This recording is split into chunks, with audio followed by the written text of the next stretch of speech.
What's going on, fellow A-Plusers? Welcome to a brand new episode of A-Plus Hero Report, your weekly stop for your Marvel, DC, television, and movie news, streaming live for you guys today, this Sunday afternoon. We got 6 incredible topics we're going to be diving into as the DCU Lantern series has officially landed its writers. We're going to talk a little bit about that.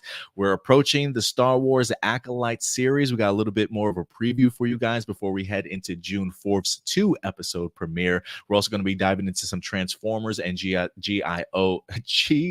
Joe crossover movie news as Chris Hemsworth winds up joining the crew, and a ton more, guys. So sit back, relax, and enjoy the show. We'll see you on the other side.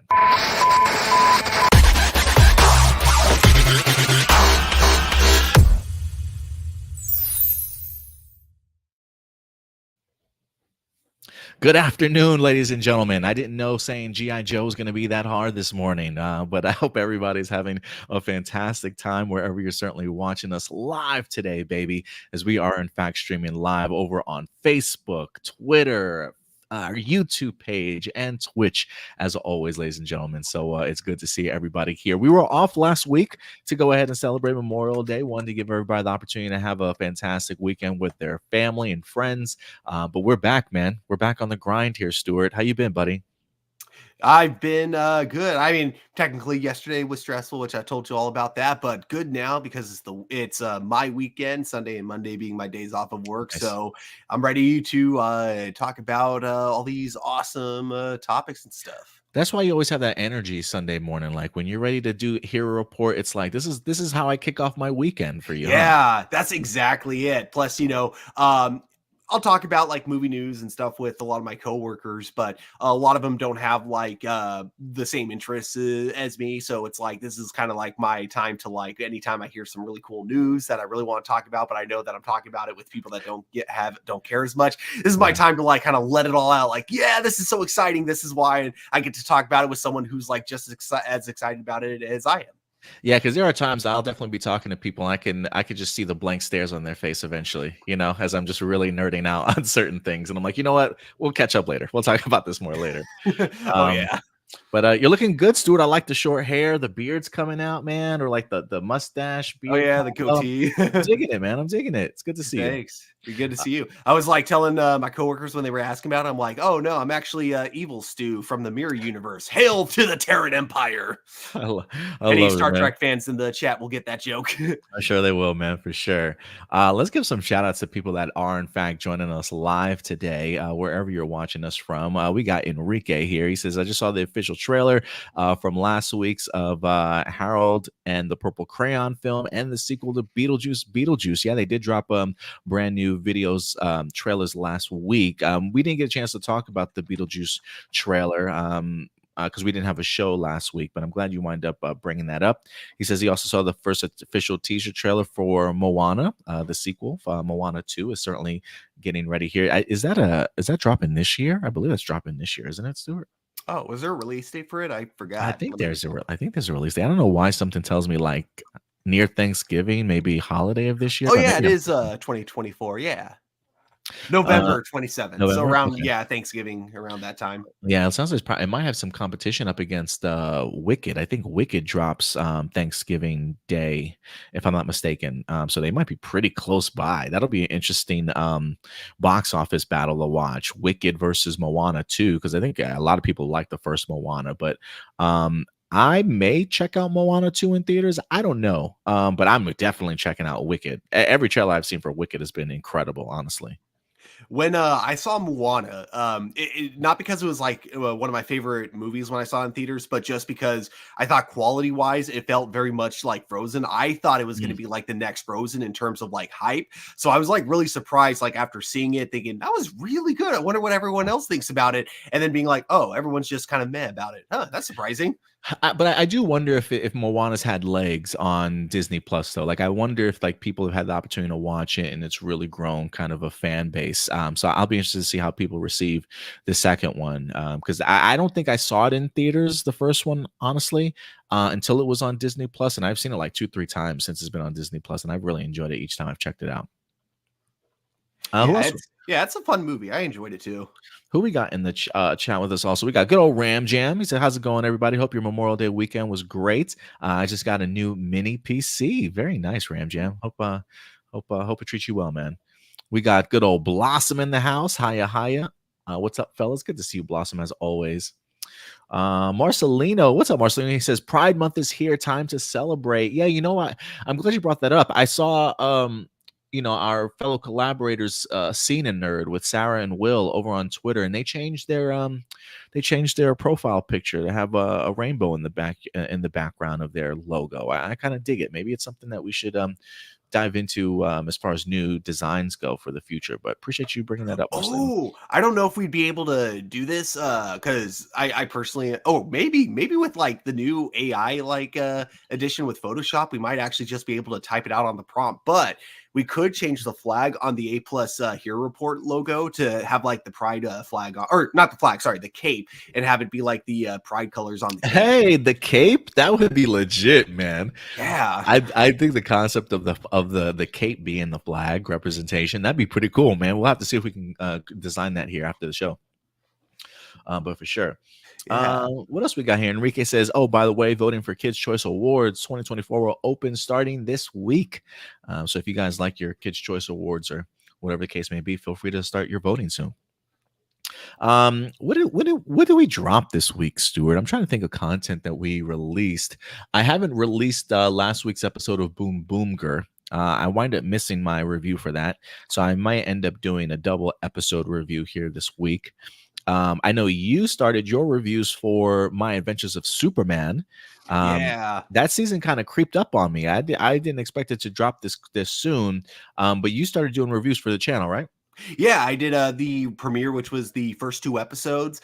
So far, off to a really fun start. Really, I love that. Like now, it seems like Sam Lane is going to be a more prominent character, and it's going to be a lot harder for Clark to keep his secret identity with him because now this is a very interesting direction for the show. Sam Lane is now Clark Kent's roommate because he has to lay low from Argus. So that'll be interesting. And right now, Sam Lane does not think highly of Clark because obviously you have Lois going into adventures with Superman, not knowing that Superman is Clark. So he sees it as, oh, so you're just letting your girlfriend go into like all these dangerous situations and just leaving her? Oh, real responsible, Clark. So I really like that dynamic so far. I can't wait to see how that expands. And I love the build up to Kara. They're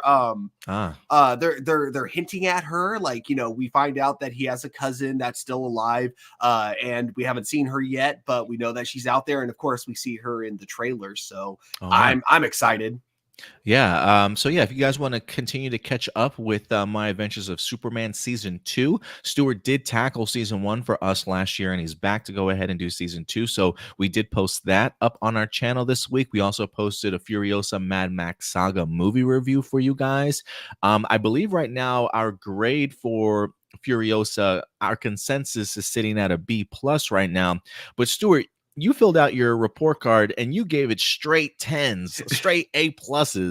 You absolutely love this movie, huh? What's your thoughts on it? It's okay. It's not because it's like my favorite movie ever, but it's just because it's a movie that everything it sets out to do, it does it so perfectly. Everything that it's trying to do. And just from the acting, from like just the way it's filmed. I know a lot of people were complaining that there was a lot more CG in this one than the previous movie, and I totally get that. But I also think that they use CG very much only because they need to. There are some action scenes that just wouldn't have been possible with actual vehicles, or at least not without making the most expensive movie ever made, and also hiring some of the most daring stunt actors ever made. So I totally get it. The thing is, like, the CG never took me out of the movie. It always just kind of felt like, it just helped me. I always felt immersed the entire time. And not to mention, the main thing I got to give this movie credit for, a lot of times my biggest problem with prequels is oftentimes when you're trying to tie a story into something else, you come across plot elements that tend to feel very forced because they're forcing it to all tie together really good. With Furiosa, this went so smoothly. It almost feels like we were just watching that first half of Fury Road that was just like missing, Yeah, no, I totally agree. I think this movie does a great job of connecting to Fury Road. I know George Miller has talked about the idea that he has another story he would like to tackle between that time period, between the Furiosa movie and Fury Road, that would focus again on Mad Max. But we'll see if we ever get that film or whether or not they're going to turn it into a series. But so yeah, right now we're sitting at a B plus, but I have not added Stewart's score. So something tells me that will in fact skyrocket either back up to an A minus, or an A for sure. But we'll definitely give you guys our consensus grade sometime later on this week for Furiosa. And our movie review, if you haven't checked it out, again, that is up on our channel right now. It is gaining some momentum. I do wonder if people are trying to catch this movie before it exits theaters, or finally giving their thoughts on things. But yeah, let us know if you've had the opportunity to check out Furiosa, what you guys have certainly thought in the comment section box below. It's just a bummer that financially at the box office it hasn't necessarily done too well. But I believe you have an essay, or like Yeah. a video that you want to do talking about the state of the box office, right? Yeah, and this movie was actually what kind of gave me the idea for it because if you had asked me just based on how our theater is doing, I would have assumed that this movie was actually killing it at the box office and that Kingdom of the Planet of the Apes wasn't doing very good. Mm. But it's actually the opposite. But like at our theater, Kingdom of the Planet of the Apes didn't really sell that well. I think like we haven't had a single sold out showing of it. But with Furiosa, it's the second weekend we've had it, and it's still like it's not selling out fully in theater one, but it's getting close. Like it's still getting like in the like out of our 300 seats, it's like about 270 something seats that are sold. So it's still doing really good at our theater. Okay. Okay. Yeah, appreciate you keeping us up to date on how your theater's doing with some of these films that we've got. But yeah, definitely expect a video from Stuart here, hopefully this week or in the next week or so. Ooh, it'll be like a week and a half probably. Okay. In regards to his thoughts on why the box office has kind of been struggling lately, but we definitely want to know your guys' thoughts also. Um, with that out of the way, guys.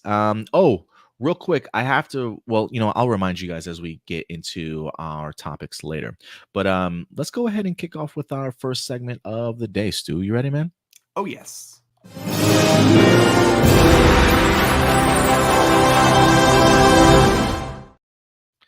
Good old honorable mentions, ladies and gentlemen. As we, for those of you who are new to the channel, our honorable mentions section is really topics that didn't quite make our cut for our main 6 topics, but topics that we certainly felt you deserve to still know about, to fill you in and get you up to date in some of your favorite news from your franchises and fandoms. But first and foremost, Stuart, we got to talk about this, man. Just recently announced Godzilla Minus One is on Netflix, y'all. It is available worldwide. This kind of snuck up on me, to be quite frank with you. They made this announcement yesterday or about 2 days ago. This was one of my favorite movies of the year. I was hella surprised about how impressive this movie was. Really taking us away from the big bombastic action of the MonsterVerse stuff, which nothing wrong with that whatsoever. But this really does take Godzilla certainly back to its roots, focuses on the humanity, the impact that this monster certainly has on the culture and its society at the time. And I think is a fantastic metaphor for the struggle that a lot of these characters are really going through. And Godzilla is as terrifying as can be. Mhm. If you've heard about Godzilla Minus One, you've probably heard rave reviews, critics talking about this up the wazoo. We did a review for it here on our channel. Also, if you've been fascinated to see what Godzilla Minus One is all about, this is your time, ladies and gentlemen. So it is currently up on Netflix. Man, I'm gonna have to watch this one or two more times for sure. So just this morning, my girlfriend or fiance was like telling me that it's now on Netflix and that there's an English dub of it. So I had to check out the English dub just out of curiosity. And so Shin Godzilla, which was another really good Godzilla movie, Another good one, yeah. terrible English dub. And the big problem is that they dub it as if it's an anime. They don't dub it like they're doing ADR basically. But from just the first, I didn't watch it all the way through. I think I watched about 10 minutes of it. Not bad English dub. They treat it more seriously than they did with Shin Godzilla. And yeah, it's not so like Godzilla Final Wars is one that I also would recommend the English dub for, but for the wrong reason. reason because like that one is dubbed like an anime, but that's because the movie itself is like very, very over the top and just like a lot of fun. So it's meant to be dubbed that way. But for a movie like Godzilla Minus One, you want them to take it more seriously. And it seems like they do. Again, I've only seen the first like 10 minutes of it. So we'll see how the rest of it is later on. But yeah, if you guys want to watch it in English, that is an option. I am very much a I'm always a English subtitle guy. I'm a subtitle guy. I love listening to it in the actual language itself and reading the subtitles, but I know it's not for everybody. I know some people definitely need their English dubs for sure. So enjoy this movie. However, definitely works for you guys. Next up, we got an update in regards to the Michael Jackson biopic. According to an Instagram post, Michael Jackson has officially finished filming. That's right. It is, in fact, set to go into post-production now, as filming has, in fact, concluded. I'm trying to see if there was a release date in here. It's set to release in theaters April 18th, 2025. So it's definitely on schedule as of right now. So filming for the latest Michael Jackson movie has, in fact, wrapped. So I'm definitely looking forward to seeing that. And again, it's his, I believe it's his nephew, Jafar Jackson, that's actually going to be playing him in this film. So should be interesting to see how he pulls this one off. Yeah. Looking at that photo, it almost straight up looks like a photo taken from the 80s, but like rendered in HD. Oh. Like, yeah, looking really good. Yeah, absolutely. I remember when that picture was circulating online, I almost just like completely just glanced over it, like, oh, it's just a picture of Michael Jackson, but like, no, that's Jafar Jackson as his uncle. That's pretty bananas. Next update for you guys, real quick: the Welcome to Derry, It prequel series. It's set to go ahead and release on Max. We have a great update as Deadline is in fact reporting that Bill Skarsgård is set to reprise his role as Pennywise in the Welcome to Derry It prequel series. I think this is a huge pickup for him. I thought the second movie, while the chapter 2 movie, while not necessarily the best of the duo, I thought it did a fantastic job of at least establishing the lore of Derry and really just how long Pennywise has really been around that town. And so it makes perfect sense that Pennywise would certainly be in the series, but the fact that they were able to land Bill Skarsgård to certainly come back, I think is a massive win for this show, honestly. Are you excited for this, Stuart? A little more excited than I was before. I thought Bill Skarsgård had actually made he had no interest in being in the series. So this is actually kind of surprising to me. Yeah, I don't remember if I had heard him talk too much about being in it, or being a part of it, but I am really glad that he decided to join up here. It gives me vibes of like Cillian Murphy returning to 28 Days Later. Not to say that this is the film that made Bill Skarsgård famous or anything, but just going back to your roots. I think that's pretty cool. It is definitely the one that made him go from kind of a like a known actor to something like an actor in demand, basically. Oh yeah, no, I totally agree. Did Um, you sorry, no, slightly you're good. off topic, but did you ever see Barbarian?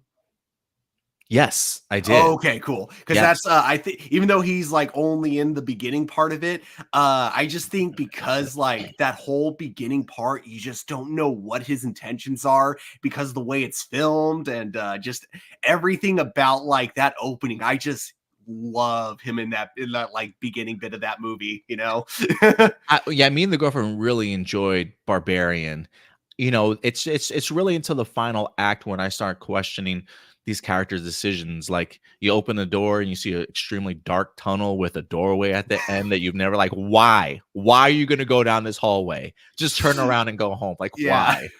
So yeah, definitely makes me question some things sometimes. But great movie overall. Next honorable mention, guys, Batman Ninja is in the news because they have officially announced a sequel. That's right.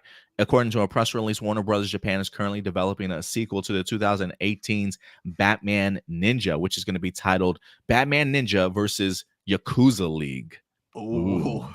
Yeah.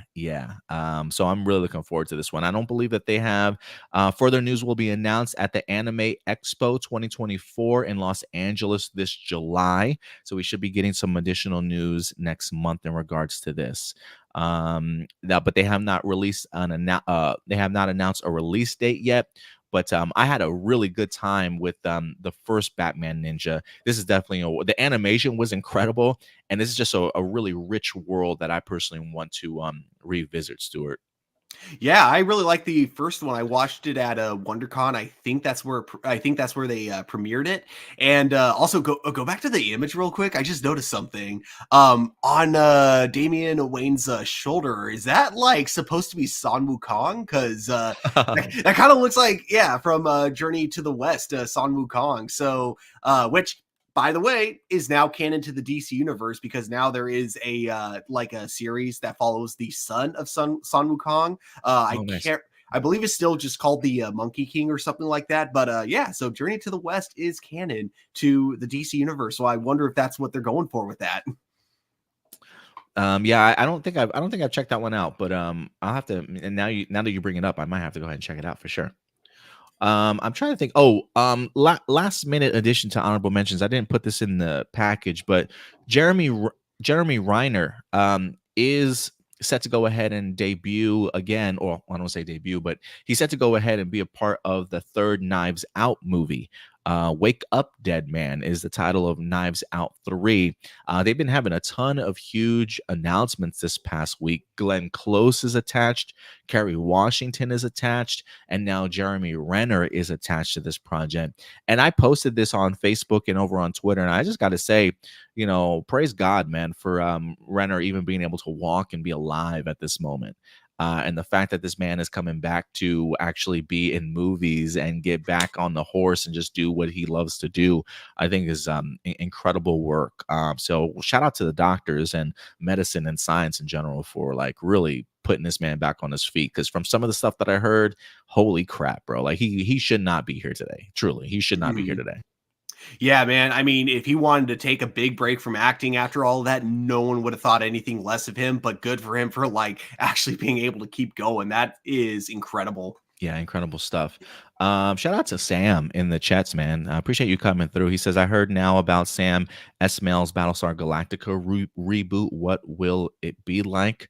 If they're giving more information on this reboot, I'm going to have to find out. He says, I think Battlestar Galactica reboot won't repeat 2004's TV series. Well, that's good to know. I'm going to have to look up some more information on that, Sam, and maybe report it for next week, but I appreciate that. I got to be honest. I've actually never seen a single episode of Battlestar Galactica. My sister loves it, and I feel like it is a show that I really should get around to eventually. Stuart, let me just say this, man.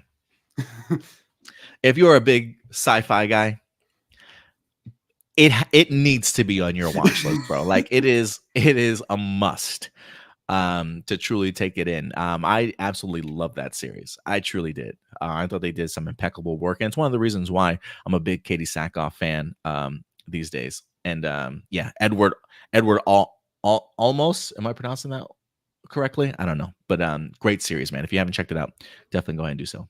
Definitely. That one and Babylon 5 are the two big sci-fi shows that I have not seen yet, but I will eventually get around to.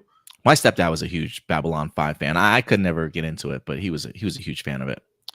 Another honorable mention here. Masters of the Universe has officially cast its He-Man. The idea of U-Star Nicholas Galitzin has officially been cast as He-Man. So Stuart, as of right now, Masters of the Universe has a writer, it has a director, and it now has a He-Man. This is probably as serious as I think Mattel has ever been to actually making this movie happen. According to the article, it says Masters of the Universe has been dated by Amazon for a theatrical release June 5th of 2026. But they look like they've got all their pieces together and they are pushing forward with this, Stuart. I could not be more excited, man. I know some people probably say, Adam, pump the brakes.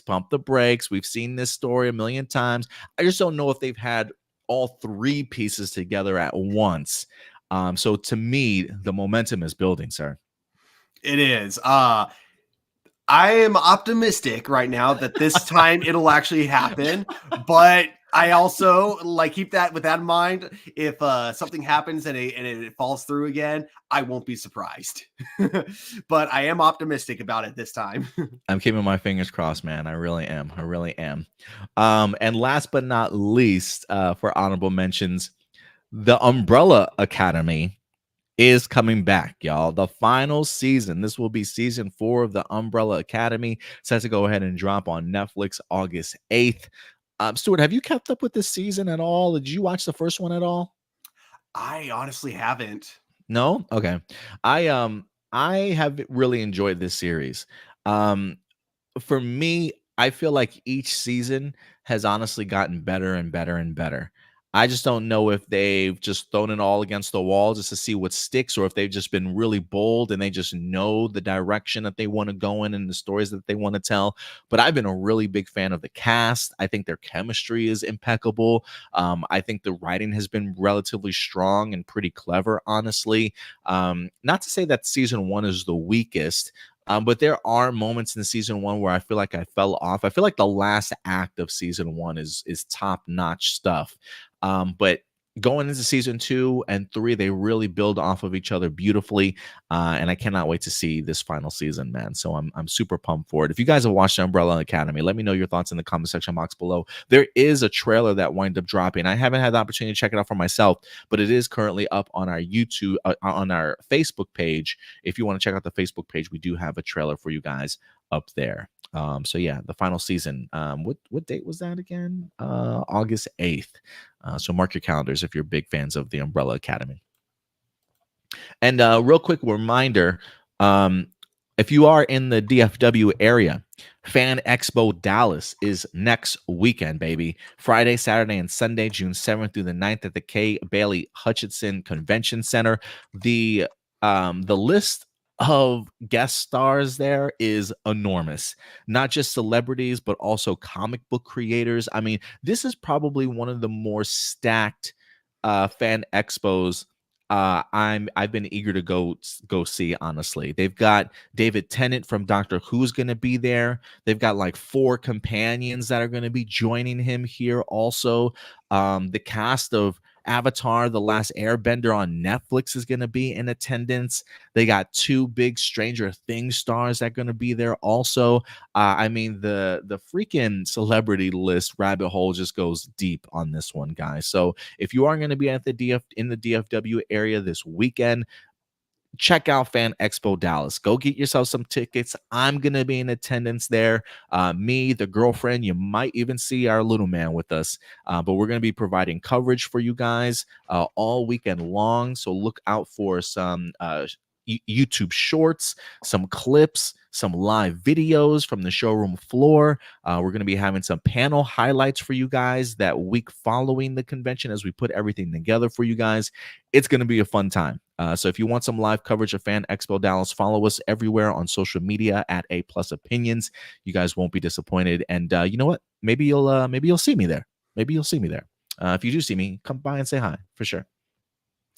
Damn, I wish I wasn't broke because I would definitely try to make it to that one. That sounds like it's gonna be packed there. Yeah, it's gonna be packed. They got some comic book legends that I'm really excited for. I'm actually gonna have to go through some of my comic books and see what can I get signed. So I'm really looking forward to it. But see David Tennant, tell him I said hi. I would like to try and score an interview with him. I don't know if it's going to be possible. If anything, they have like a media section that we can go to and see if we can request some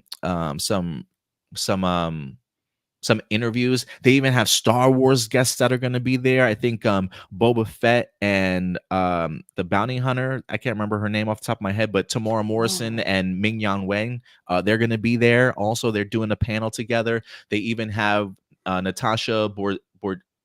I can't remember her last name now, unfortunately. Who played who was in Ahsoka. She played Sabine. She's going to be there. I think Juan Carlo Esposito is going to be there, fresh off of his reshoots of Captain America. I mean, the cast and list is incredible for Fan Expo Dallas, y'all. So I am truly pumped. It's going to be an honor to actually be in attendance there. So yeah, guys, if you're in DFW area this weekend, get you some tickets, man, and come say hi. Come say hi. That sounds awesome. Yeah, man. Yeah, man. All right, Stu. Enough time on honorable mentions. Are you ready to dive into some main topics today? Yes, I am so glad we're kicking it off with with Green Lanterns, because boy, do I got a fun tweet for everyone. I'm Yeah, sure most people have already seen it, but still, it's just hilarious to me. This is going to be a great one, man. But look, things are seemingly running rather smoothly for James Gunn and the DCU as of right now. He is, in fact, filming Superman, which I believe he mentioned recently that he was more than halfway done with. So things are going well smoothly there. It does seem as though Supergirl is ready to kind of go by the end of this year as well. It's going to be fascinating to kind of see what the release schedule is going to be like. The idea of cousin coming after cousin, if you will, on the release schedule, perhaps.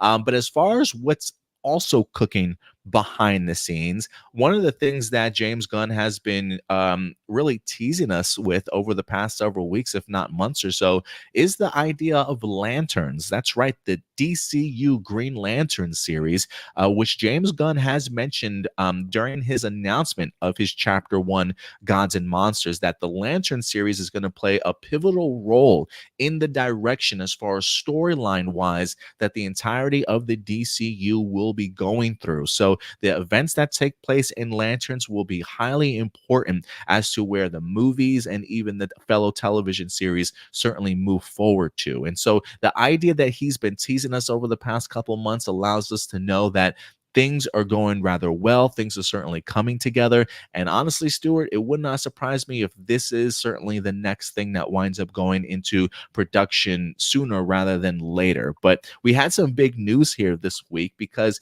it seems as though we officially have some writers that have officially been brought on board. That's right, not just one. I say that in plural because we've got at least 2 or 3 that are going to be attached to this project. And I am so fascinated with some of these names that we're going to be talking about, man. I'm big fans of a lot of these guys. So let's get into it, Stuart. This actually comes to us from, where's this article from, man? This one comes to us from The Hollywood Reporter. This was actually news that wind up dropping last week, but because of the fact that we didn't have a brand new episode of Hero Report, I wanted to save this for us to talk about today. But this says Damon Lindelof is working on the Green Lantern TV series, and I am a big fan of Damon's work. I loved his work when it comes to Lost as one of my favorite television series of all time. He absolutely killed Watchmen. If you ever had the opportunity to check it out on HBO Max, it was a HBO Max original series. I thought he did marvelous work with that. He actually even did one of the early scripts for the upcoming Star Wars movie before he wound up departing ways with Lucasfilm. So I will be curious to know how much of Damon Lindelof's script they kept, if any. But I just think when it comes to Damon Lindelof, I think he just has a great touch for, I don't want to say modernizing things, but I just really love his vision that he winds up sort of bringing to the content that he works on. So let's go ahead and dive into this, man. This is from a Hollywood Reporter. It says Damon Lindelof is returning to television and to superheroes. The writer-producer, one of the co-creators of the seminal adventure series Lost, who later brought seminal comic Watchmen to the screen as an acclaimed Emmy-winning HBO limited series, is part of the creative team behind Lanterns. Lanterns, based on the series seen in Green Lantern comics, will bring prestige storytelling energy behind the scenes. We've got Chris Mundy, the showrunner behind the Netflix crime series Ozark, which was huge, as well as Eisner-winning and longtime DC comic author Tom King round out the creative team. So you already have a showrunner from Ozark and Chris Mundy. We already know James Gunn is very highly influenced by a lot of Tom King's work. He's going to be part of this creative team, and Damon Lindelof. This just feels like a recipe for success, if you ask me, man. I am super stoked to kind of see what these guys are going to bring to the table here. It also says Gunn welcomed Lindelof and Mundy into the DC family and said that the trio have written a wonderful pilot script and Bible, announcing that the series is now putting together a crack team of writers. Lanterns is acting as one of the fundamental shows for Gunn and Peter Safran's DC studio slate. This plays a really big role in leading into the main story we are telling across film and TV. At the time, Safran has also described the series as being sort of true detective-like in tone, more of a terrestrial-based investigation story is how they refer to it. It is still unclear if it still holds through. It is unclear if that still holds, though the social media posts accompanied by drawings of Hal Jordan and Jon Stewart implied it will be a two-hander. So this does look like it's going to be the Hal Jordan and Jon Stewart show, if you will. So yeah, man, big things here happening, Stuart. You hear this for yourself, man. What's the I know you said you had something, a comment from James Gunn that you wanted to go ahead and pull up or talk about, but what you got in this regards? First, I'll pull that part up afterwards. But first, I just want to say that yeah, everything I've been hearing about this show, like since this announcement, has got me excited, and I love the idea of them going with the True Detective vibe, and with this being the Hal Jordan Jon Stewart show, their chemistry in the comic books I always loved ever since like Jon Stewart's debut. I think that like what was great is I think they both Jon Stewart was able to kind of like open up Hal Jordan's eyes in a little bit during like his debut. Like basically it was one of the earlier comic books that really kind of tackled racism and things like that. And the way it was handled was very dated in some ways, but still like holds up in a lot of other ways. And I do like the way it gets retold over time. I really do look forward to seeing that chemistry kind of built on screen. And I do also look forward to seeing like what this because I feel like if anything's going to give us this like hint of what the overall like major picture of the DC universe is going to look like, I feel like this is the perfect series to do so, especially because we're going to have a grounded story that involves aliens and things like that. So it'll probably, if the fan theory is correct, with the idea of the next Justice League movie being the New Frontiers, I do think this would be a perfect way to definitely build that up, because you would have a lot of that interstellar mystery, and it could take place on Earth, but it could also have a connection to, outer space and things like that. So far, everything I'm hearing about this sounds absolutely awesome. I want to hear your thoughts, though, before I bring up the tweet real fast. Oh, you're muted. I am super pumped for this. I truly am. To me, there is always something fascinating, especially when you make the point that you've created a Bible, like a Bible. Yes. Like, to me, that just affirms sort of the established lore that they certainly want to go ahead and set, and that they're really thorough in regards to the moving pieces. Because if they are hinting at the idea that, look, this is going to be a main story that gets told throughout movies and television, I think when you make something like Lanterns, you have to have not only a runway, but you have to have your course and your landing for the series also, and just the main storyline. So if there's a big Bible that certainly has connective tissues to it for all these movies and television series, I'm here for it. To me, that just shows just how well thought out this is. And I don't feel at all like James Gunn is even rushing anything. And I think for me, that's really what gives me hope that this is going to be successful, that he's really finding the right people to go ahead and mold and shape these stories and these characters. It's also a reaffirming, I think, for people that worried like, oh my goodness, every series and every film is going to feel like a James Gunn sort of show or a movie. And that's not the case. Like, he clearly is giving his creatives the latitude to go ahead and create and put great stories together. I mean, he himself may have an overall scope of how he wants his first chapter or a couple chapters to certainly go, but he's really, I think, filling in those spaces with brilliant, top-notch creators to go ahead and just do what they certainly do best. And you tell me you have Chris Mundy, Damon Lindelof, and Tom King to give me sort of, I was going to say like an outer space adventure, but this feels a little bit more grounded in that sense.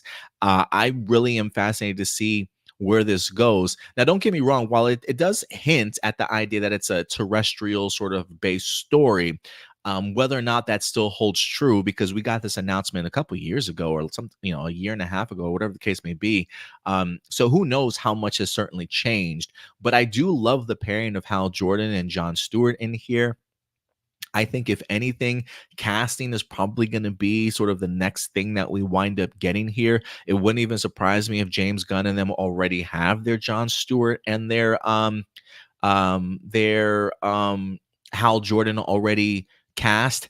I would love to throw in the hat for Aldous Hodge for Jon Stewart. I thought he did an incredible job as Hawkman. I know he's kind of thrown his hat for the self campaign of being Jon Stewart too. I really energy, but there is just something fascinating of this being sort of like True Detective vibes. I literally just finished watching the 4th season of True Detectives, and me and the girlfriend are ready for season 5 already. So if they can keep those kind of vibes, I'm here for it. But for me, I think this is just top-notch writing. And if anything, I hope that they avoid the mistake that Marvel made in regards to treating these series like movies and not like television series. Like I hope that they find a showrunner. I would assume one of these people are going to be the showrunner for the show. Maybe Chris Mundy, who's got the showrunning experience, also him, or Damon Lindelof.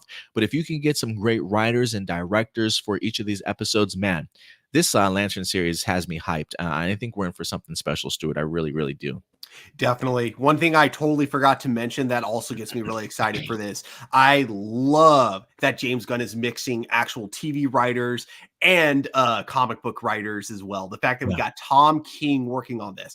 I love Tom King's work for the most part. There were some things that he's done that I'm not the biggest fan of.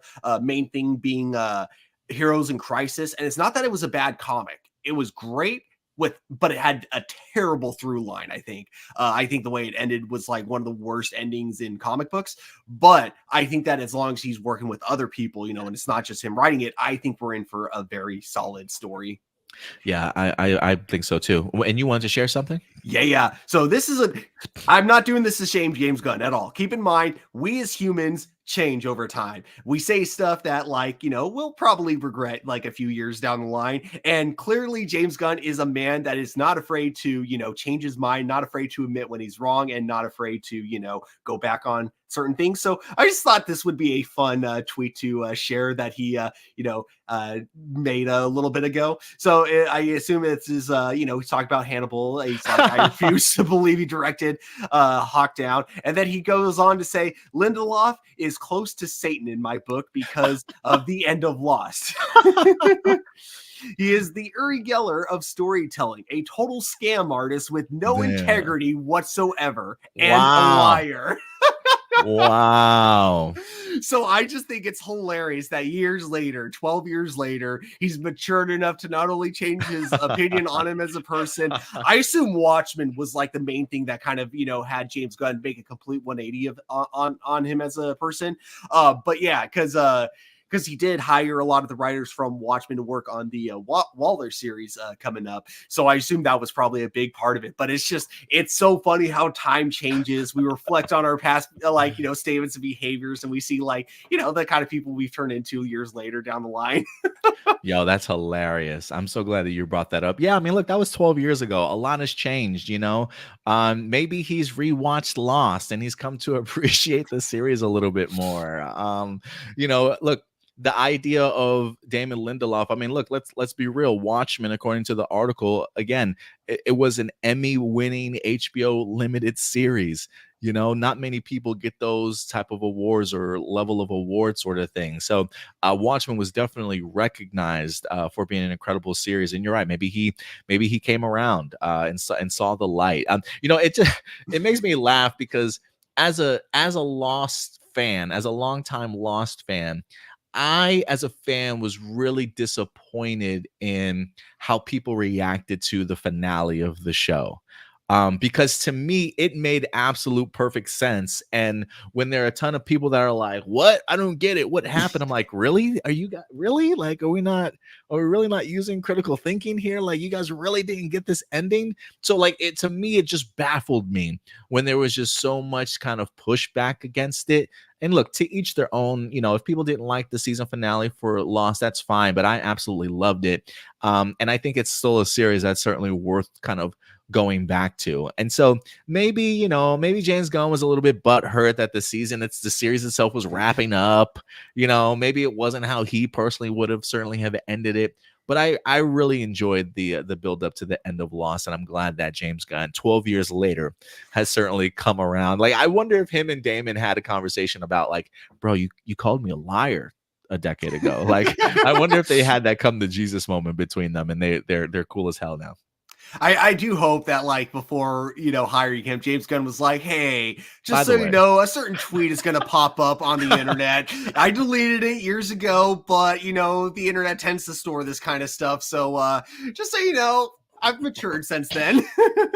but look, I think that's a perfect case of maturity right there. Us growing as people, viewing others in a completely different light, and being man enough to shake their hand and be like, "I want to work with you now." You know what I'm saying? So I'm looking really forward to this partnership, this trio here that I think is going to kick ass when it comes to Green Lanterns. But look, guys, I want to know your thoughts. What do you think about this? Are you a Damon Lindelof fan? Have you been impressed with some of his work? Did you like Chris Mundy's work on Ozark as the showrunner? If you were a big Ozark fan, this might be certainly right up your alley. I just think Damon Lindelof has a great way of like, you've got like the superhero sci-fi guy in Damon Lindelof mixing with somebody that's a gritty sort of murder crime sort of show, blending them together, and then on top of that you're adding the artistry of a comic book writer to kind of come in and flesh out both of these styles and help make for what should feel like a comic book, you know, true detective-esque crime show with some you know, intergalactic hints here and there. And so I'm all on board for this, man. I hope we get some great cameos in here. Maybe we get Nathan Fillion reprising his role briefly as Guy Gardner. Give me Kilowog. I need a Kilowog in here. I just yeah, man, this series is going to be impressive, I think, just based off of the people they have on board. But we want to know your thoughts. How excited for you guys are for Lanterns? Is there anything in particular you guys would certainly like to see? Do you have any fan castings in mind? Let us know your thoughts in the comment section box below. So you mentioned you're casting for Jon Stewart. I'm curious if you think that this could actually happen. A lot of people are fan casting Glenn Powell as Hal Jordan, but I've also noticed that recently he seems to be in like everything coming out. So I don't even know if they'll be able to get him to commit to a TV show, because that means, you know, having to give up, you know, a lot of movies. Do you think they might be able to get Glenn Powell for Hal Jordan? I hope so. I hope so. It's either Hal Jordan or Booster Gold for me, honestly. But I think just based off of what he was able to do in Maverick, I just think he's got that charming personality of a Hal Jordan, you know, and that air pilot jock sort of mentality. I think he could really pull off a great Hal Jordan, honestly. So I hope so. I hope so. But yeah, you're right. He is super busy right now, and hopefully this is something that lines up with him. But look, regardless if it's Glenn Powell or not, I have really trusted a lot of James Gunn's casting choices so far. I think he's really nailed them. And so I'm sure they're going to pick whoever certainly fits the script. And I think that's really what's most important here. Indeed. Sam, what's up, Sam? He says, "Oh yes, Ryan Reynolds was brilliant, but who will recast him? Or maybe Logan Lerman? I've always liked Logan too, personally. Or, you know what? They could always just bring Ryan Reynolds back and be like, "Hey, would you like to play a good version of Hal Jordan?" No, no, I can't. I can't do another Ryan Reynolds. I'm glad you liked him, Sam. I'm glad you liked him. But yeah, I'm good with him in just that movie. Who's the Maze Runner guy, Stuart? Do you know his name? Oh, I do not know. I want him to be in a movie, a superhero movie, so badly for some reason. I'm a big fan of his work. I really would like to see more of him. But all right, guys, let us know your thoughts in the comment section box below. And with that out of the way, we will move on to our next topic as we switch gears from the DCU over to the MCU. As Captain America Brave New World is back in the news. Guys, we knew this time was coming sooner or later, and that is, in fact, reshoots. Now, I posted an article over on Facebook this week that reshoots have, in fact, begun for Captain America 4. For those of you who have been following the progress of Captain America, apparently the original screen tests did not do so well. And I believe the idea that we had a writers and actors strike gave Marvel Studios the opportunity to kind of sit back and rethink some things. And in order to go ahead and make this a successful movie, they have recently decided to do a massive load of reshoots for this film. I believe they're bringing in new characters, they're bringing in new sequences, maybe deleting old things also, to really go ahead and sort of right this ship. Now, one of the things I always like to kind of point out to people, Stuart, because somebody on Facebook commented about, oh no, reshoots, this is just going to balloon and explode the budget. I do think it's important for people to understand that reshoots are normally normal for movies. Most studios will, in fact, sort of already budget for reshoots that they certainly will have to do. Every movie certainly goes through reshoots. But I would be a fool and a liar to tell you that the amount of reshoots that Captain America 4 is going through is normal. It is not. If anything, it may in fact balloon the budget a little bit. I don't know how much that they've actually put aside for their reshoot budget, but it may in fact kind of boost the budget of this film, unfortunately. So they're really hoping to certainly make a good one. And Stuart, I think the idea that they are in fact rewriting, bringing other people in and trying to make a course correction, I don't think it's necessarily too little too late. I think this is Marvel understanding what needs to be done. And so hopefully this will definitely be worth it. But let's go ahead and dive into this one, Stuart. Let's talk about these reshoots because we have some brand new people that are actually set to go ahead and be in this film.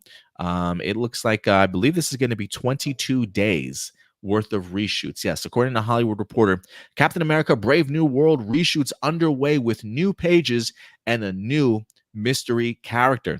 I just want to point out one thing. Independent films, depending on their scheduling, there are a lot of them that usually shoot within 22 days. So theoretically, depending what's on the script, this could potentially be a full movie worth of reshoots. Potentially. For some movies, right? If it's especially independent films, this it's funny. I think I watched this thing on Sharknado the other day randomly. My girlfriend had it on, and I think they said they filmed Sharknado in like 14 days or like 21 days or something like that.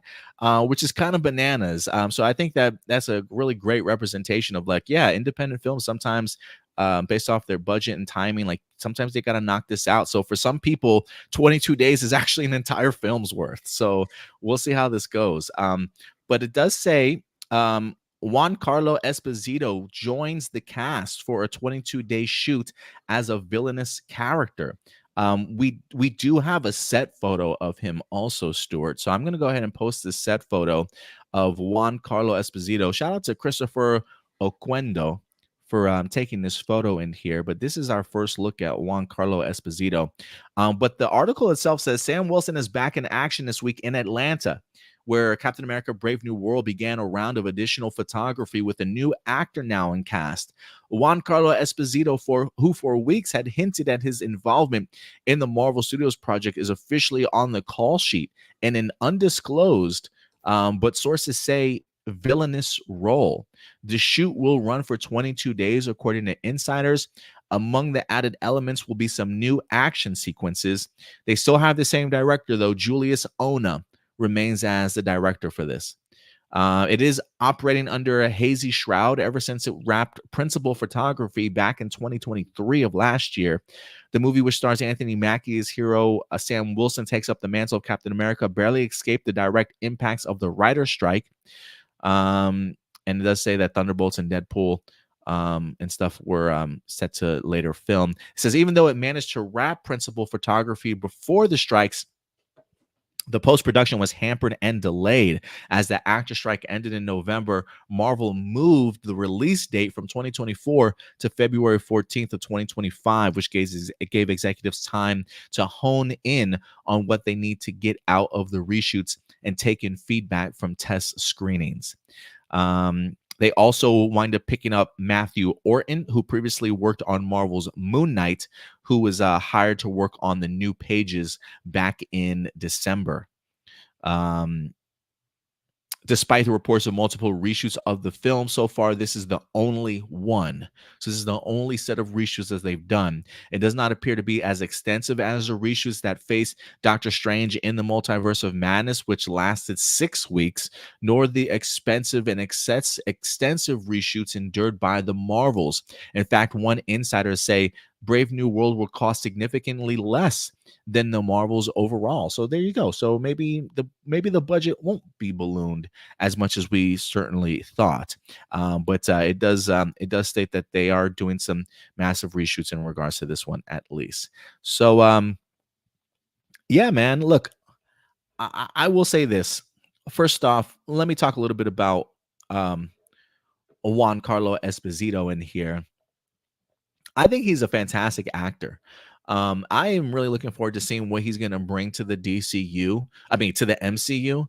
If anything, he did hint recently at one of his conventions that we were going to see his character sooner rather than later. And he wasn't joking. Probably like a month later, now we're getting an opportunity to see him being a part of this film. There was a part of me that was doing fan casting for him as like a Doctor Doom and a Norman Osborn. And then to that extent, I will say, if it's clearly he doesn't seem like he's either of these characters. So I am a little bit underwhelmed, to be fair. But to also be fair, I do want to see what this new villain is. Is this a character that maybe is like in the comic books, but super obscure that nobody ever really thought of in years, and now they're kind of bringing him back, new villain in the sense of somebody that we haven't certainly seen on the big screen? Or is this truly an original character like he's hinted at before? And so for me, that would be an interesting direction change. If the Serpent Society is no longer in here, we still have the leader who's going to be the main villain in here. We got Harrison Ford as President Ross, and now the addition of this new character. My concern would just be if this is a character that's maybe new to the comic books or has never been in the comic books before. If there's anybody that I think can make this character believable and feel like a part of the MCU and somebody that we need to pay attention to, I think the gravitas of what Giancarlo Esposito brings to the screen is certainly going to be enough. I just hope that the writing is going to be there and that it makes sense. My thing would just be with the idea of all these additional reshoots. When we see the final film, does his character feel forced, like he's just being thrusted into this situation? Or is there some sort of lore behind him to make it feel like, oh, it makes sense that this character and him are in this particular movie for this reason? That would be really my only concern in regards to it, because I just think Esposito's what he's been able to do in film and television, I think he would kill it as like a Doctor Doom or a Norman Osborn. But maybe that's just me being selfish and wanting to have seen him play another role and having to still be open-minded enough to really give this new character the opportunity to truly shine. Because I've seen what he's able to do as a villain, and Esposito just knocks it out of the park, whether that was his time in Breaking Bad, whether that was his time in The Mandalorian. He is a chilling villain, to certainly say the least. So I definitely want to see what he's able to do when it comes to somebody like a Sam Wilson. But I'm excited for his addition. I think there's still a part of me that's a little bit apprehensive because he's not playing somebody that I personally would like him to play. And that's selfish of me, but I need to be a little bit more fair-minded about it, honestly. I'm kind of with you there for the most part, in the sense that I'm really excited to see him in Strange New Worlds, but I can't help but feel like this is really just like fan service and nothing more, because like Okay. looking at his photo, he doesn't look like, it doesn't look like they're going to be utilizing his strengths, which as an actor, which one of his biggest strengths is the fact that he knows how to play like an evil genius really, really well. And that's why I think that when he like said he was going to be coming to the MCU, I think a lot of people just immediately assumed Doctor Doom, or someone along those lines, or even Norman Osborn, which would have been really awesome. So this was definitely a lot different than the kind of role that I would have expected them to use to utilize him for. And again, I'm just making assumptions based on the photo. For all I know, maybe he does have a similar role to that, but just from the photos and just from the fact that we're only going to be introduced to this character through reshoots, it makes me think that he's not going to be a very deep character. It's not there's not going to be a lot of depth for him, and it seems honestly like he's just kind of playing your typical henchman, especially if we're going by a comment. Where is it? Where apparently, right here, where he doesn't play a character that exists in the comic books. It seems like he may just be kind of playing a generic assassin or just a generic henchman, which would be underutilizing his talents, to my opinion. So, I don't know. I guess, I look forward to seeing him in the movie. I'm just not hyped as I would have been had he been announced from the moment that this movie started shooting. You know what I mean? Yeah, no, I totally I totally get your perspective on that for sure. And yeah, Marcelina, I read the same comments for sure. I can't remember if we highlighted them here on Hero Report or not, but I do remember him at the convention stating the idea that he was going to be playing an original character, maybe one that hadn't been seen before. So I had been hearing those clips certainly going around. But yeah, no, I would agree with you. And I will also follow this up though with Nathan. What's up, Nathan? Appreciate you coming through. He says Juan Carlo Esposito is a great actor. He's always makes the best of what he is given. And I completely 100% agree with that for sure. But there is an element that I would agree with you also, Stuart, in the sense of like, is this just a one-off character? Is he going to have an integral role in the MCU going forward? Because it just feels like it is a waste of a great talent if this is how you want to use him. Again, we haven't seen them film, we haven't seen the movie, so we don't know his true impact in it. But there is a part of me that hopes that, original or not, I hope that he's going to be impactful not only in this movie but in future movies to come also. Because I just don't know if Esposito would just jump on board to be like a one-off. Like I think if he wants to get involved in the MCU, maybe there's bigger plans for this character. Maybe it's just really impactful moment to the MCU that I don't know. But I'm hoping for the best because of the fact that it's Esposito and he always does amazing work. But I am a little bit trepidatious in this moment, and so I'm gonna have to wait to see more to see how I truly feel about this. But I'm just glad that they're at least doing the reshoots, man. I hope these reshoots really change the course for this movie, because one, I think it's important for the MCU to have a successful Captain America film. Um, because of who he is, because of all the work that Anthony Mackie has put into Sam Wilson, especially coming off of for a series that, look, for me, Falcon and the Winter Soldier is probably like top three, if not top four MCU series that we've gotten so far. For me right now, my favorites is WandaVision, Falcon and the Winter Soldier, Loki, and Miss Marvel. Like, those are my top four that I enjoy. I don't necessarily know the order that I'm going to put them in yet. But I think Sam Wilson needs an impactful Captain America movie to really kind of set the stage for him kind of going forward. So the idea of them doing heavy reshoots makes sense, because you need this one to be good, if you ask me. Yeah, definitely. I'm really rooting for this movie because, like you said, I also really enjoyed Falcon the Winter Soldier. It's one of my personal favorites of the MCU television shows. So I really hope they can keep that momentum going with this movie. And then also, just, I feel like, I know that we got Deadpool and Wolverine, and that's definitely going to get people hyped again, but I feel like Marvel needs something to get people like back on board with the MCU again, because a lot of people, like, year after year, more people are just falling off more and more. So I really hope this is the movie. I'm sure Deadpool and Wolverine will help. Obviously, will be the first one, but I'm hoping this will be the one that can keep that momentum going.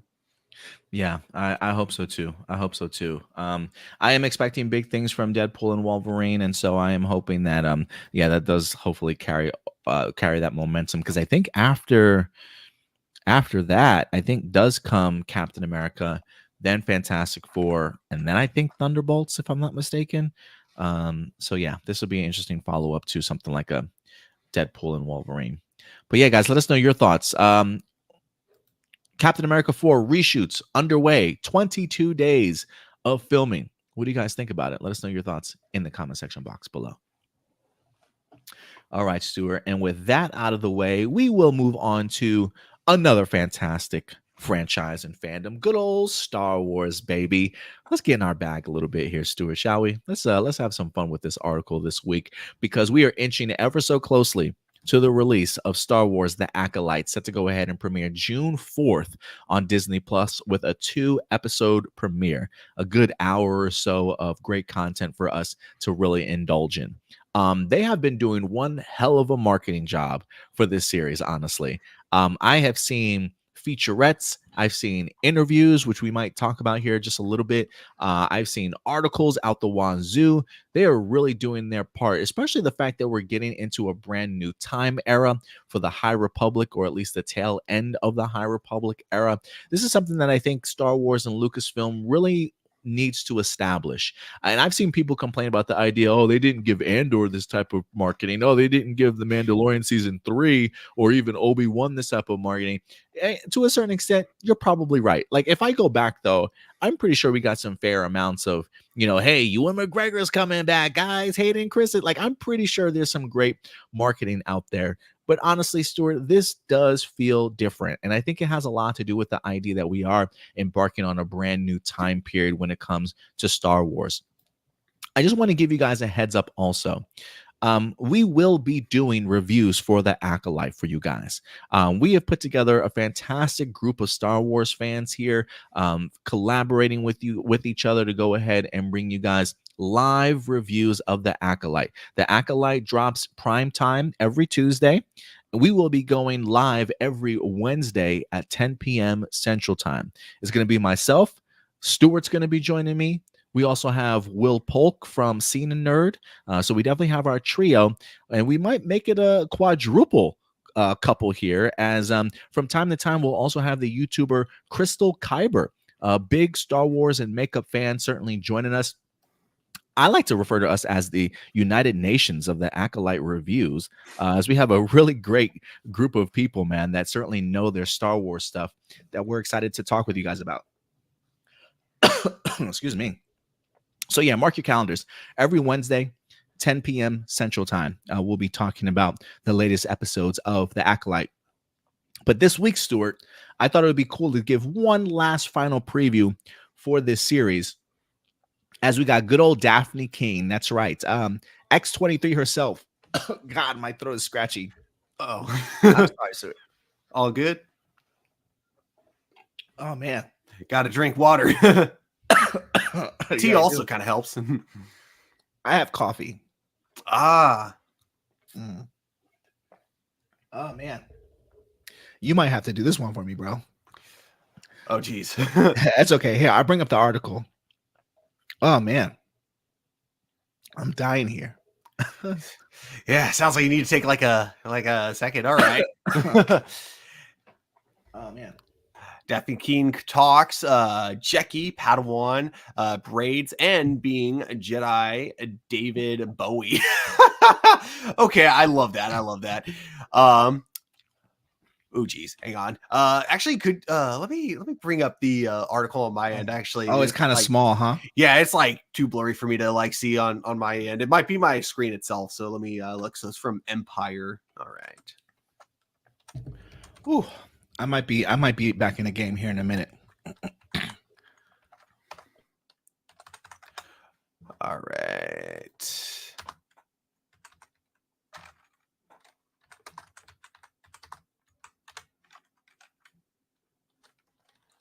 Sorry, almost got it. No, you're good. I might be able to jump back in here. Yeah, I might be able to jump back in here. I feel a little bit better. Oh, Um, okay. before we even get into the article though, let me pull this stuff up for you guys because we did get ourselves brand new character posters this week, which I thought was pretty fascinating. Um, because we have a lot of brand new characters that we've never been introduced to, it does look as though Star Wars is ready to allow us to get a little bit more comfortable with some of these characters. So first, they dropped Master Soul here in one of our brand new character posters. It says Master Soul is a wise, highly respected Jedi Master, strong in the ways of the Force, still and stalwart. Soul has a deep sense of compassion and will defend those who cannot defend themselves. He is a powerful warrior with intense emotions that he uses his Jedi training to balance. I think Master Soul for me, Stuart, is going to be. I haven't even seen much of this man besides some of the trailers that we've gotten so far, but I think he's going to end up being one of my favorite characters. To be quite frank with you, I get like Qui-Gon Jinn vibes from him for some reason. Yeah, I could definitely see that. They also introduced us to his former apprentice in here. This is May, the mysterious character that we're going to be introduced to also. May is a mysterious young woman with a tragic past. May gets swept up in a sinister mystery, one that puts her in the center of a conflict in unexpected ways. She is determined to exact revenge on those who wronged her, and little can stop her on her quest. I guess if there's a question that I have, Stuart, in regards to this, it's like, if she was a former apprentice, what happened, bro? Hmm. What drove her to the dark side? Sometimes, being a perfect apprentice isn't enough, or being a perfect Jedi master isn't enough. And yeah, Yeah. really excited to see where that leads. It's almost like Star Wars has a trail of masters that have failed their Padawans in some sense or another, and leading to just some really tragic things, unfortunately. Yeah. We also have our Wookiee Jedi here, also by the name of Kalnaka, a Wookiee Jedi Master. Kalnaka has sequestered himself in the tangled jungles of Kofar. He is a loner who lives a solitary life. Will this be our first live action Wookiee Master or Jedi? Yeah, because we've had Wookiee Jedis in both Clone Wars and Bad Batch, but never like in live action. So this will be the first. I'm also kind of curious. So in the Thrawn trilogy, there was this hilarious joke where you had a Wookiee and he was the only Wookiee that could actually like speak basic, or I think that's what it's called in the Star Wars universe. English is called basic, I think. And the explanation of why is because this particular Wookiee had a quote unquote speech impediment. So I'd be curious if they would make that same joke in this series, because I don't think we saw much of them in the trailers. So I would be curious if this is another Wookiee that speaks basic, and that's like the explanation they go with from the Thrawn trilogy. That would be pretty funny, man. I wouldn't mind seeing that. We also have, played by Carrie Ann Moss, Master Indara. Green lightsaber gang, stand up, baby. I have a feeling she's not going to be around very long in the series, though, but we'll see. It says Master Indara is a Jedi master of great physical and mental skill. She has exacting control of her force abilities, exuding a sense of command and authority with just her presence. Though she does not seek combat, she is skilled enough to engage on her own terms. Which is something we definitely saw in the preview that we got during Phantom Menace, when we got to see her Yes. kicking some ass. The fact that she kind of refuses to bring out a lightsaber until the moment like she actually has to. I really like that. And something that we talked about before is how like the showrunner seemed to really be highlighting the fight scenes in this. And I feel like her especially is going to be like where we're going to see a lot of it from, bringing a lot of her fun fighting skills from the Matrix back. Also, sorry, fun fact, slightly off topic. quick. But back when Disney first acquired Star Wars and they were like announcing that there would be like spin-off projects taking place like during the entire like Star Wars timeline, she was actually my fan cast for Mon Mothma, like if they ever wanted to bring the character back. But I didn't realize they were going to be bringing back the actress that played her from the prequel series. I didn't even realize she was in the prequel series because I think she was only in deleted scenes. But yeah, she was like for a while my fan cast for a new Mon Mothma. I love it. I love it. Yeah, man. I love Carrie Ann Moss. From the clips that I've seen of her so far, I just it feels like they are hinting at something tragic happening to her rather early in this series, and I hope I'm wrong because she's such a talented actress, and just her presence as Master Indara, I think, really went a long way for impressing me in the clips itself. So I definitely want to see a little bit more of her, but I totally her character description makes perfect sense. And one of the last characters we're going to be focusing on is we're going to talk a little bit about Dafne Keen, is Padawan Jecki Lan here, played by Dafne King, another green lightsaber welder, baby. It says Jecki Lan, a skilled and studious Padawan learner. Jecki Lan shows great promise in her path to become a Jedi Master or Jedi Knight. The Padawan apprentice to Master Saul is young, but she projects calm and conducts herself with maturity. So, if anything, Ooh. I am fascinated in here. Oh, go ahead, Stuart. What were you gonna say? I just realized. So Saul had one apprentice that went to the dark side. Now he has another one. So I wonder if his original apprentice is going to be trying to corrupt her, kind of the same way that Dooku tried to do with Obi-Wan, by especially when he tried to convince Obi-Wan that Qui-Gon Jinn would have been on his side if he was still alive. Yeah, that is fascinating. I'm glad that you wanted to bringing that up, because I was just going to mention that too. The idea is like, man, Master Soul's got two people that he has, one he's teaching and one he has taught. So when the conflict begins, I do wonder if Jecki's going to start asking some questions. Like what happened to her, Master? Like why? And even the idea, like you said, maybe May tries to persuade Jecki in some way. But yeah, that's that should be for some riveting television, to certainly say the least, man. But I'm looking forward to it. So those were some of the great character posters that we wind up having. Before we get into this, though, Stu, I did want to go ahead and bring up one more thing, because we did have Leslie Headland this week that did talk about Star Wars. She actually had briefly, this is like a 2-minute clip here, but she had the opportunity to sit down with Dave Filoni. And anytime I get to hear Dave Filoni talk about anything Star Wars, I always listen. But I also want to just hear some of her thoughts and Dave Filoni bouncing ideas and concepts off of each other and just their mindset going into this. So let me know what you guys think, man. And if it's too loud, let me know. If I need to lower it, let me know. Two directors talk about Star Wars. That sounds good. That does sound good. Let's do it. Really good. Tell me about the Acolyte. I'm sorry, just you asking me that question is making me cry. Is it? That's all right. Yeah. It is a big deal to a lot of people. It affects people in different ways, and this is your story, so. What I was interested in examining were the Sith. The master-apprentice dynamic. If the apprentice is craving the master's power, then at some point he must recruit his apprentice to overthrow the master. Yeah. And that is the Acolyte. Right. Who trained you? You don't wake up thinking you're evil or that you're the bad guy, as explored by George and Anakin. Yeah, I don't think Anakin ever thinks he becomes evil. I agree. life, and I think you know? a lot of the characters in the Acolyte have to convince themselves that they are Doing the right thing. they're doing the right thing. This is the Clone Wars. Yeah, no kidding. Ahsoka was such an interesting character to me. When we started, we had it very much a shell shock moment for her that she was out of her depth. And I'll never forget it. George watching it and saying, you guys are taking this a bit too seriously. He went on to explain that, like, even at a young age, she's not out of her depth for any of this. I had a similar experience with the character Jecki. There was a note from somebody that was, wouldn't she be scared on her first mission? And I remember you telling me about that story. Jedi training has to be valuable. It prepares them for the galaxy.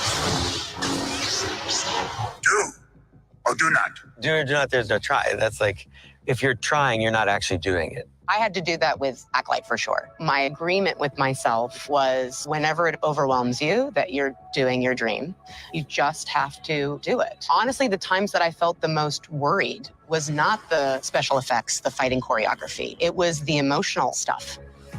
These things that George understood about filmmaking, understood about iconography, are things we still try to tap into.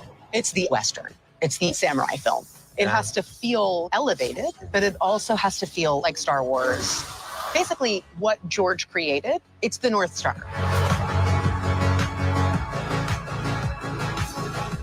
What are you?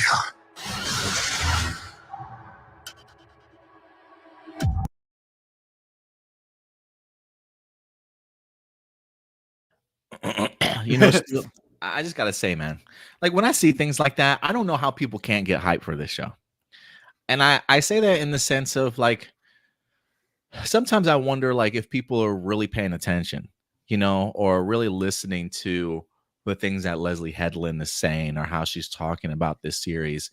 You know, clearly Dave Filoni gets it, you know, and the fact that they can share these type of moments and talk about this upcoming series really fascinates me. Like I love hearing how she picks her brain. And I just feel like sometimes that there are people out there that will pick on the comments or certain phrases that might be used that they view in a negative light and just hold on to those and promote those ideas.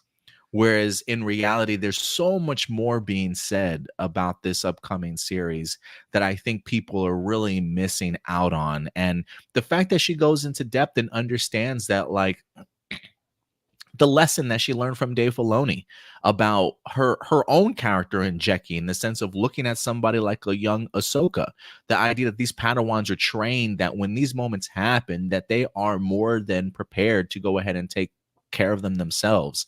And the fact that she takes that lesson from Dave Filoni and infuses that sort of mentality into somebody like Jecki, like we literally just broke down her character description and it talked about how calm and collected that she is. And so the fact that somebody like Leslie Headland pays attention to what people attached to the Star Wars lore are telling her and uses that for her own characters and how she winds up bringing them up, I think is just really eye-opening to me. And it just continues to show me that Leslie Headland is a true Star Wars fan. She clearly loves a lot of the expanded universe stuff. She talks about it certainly all the time.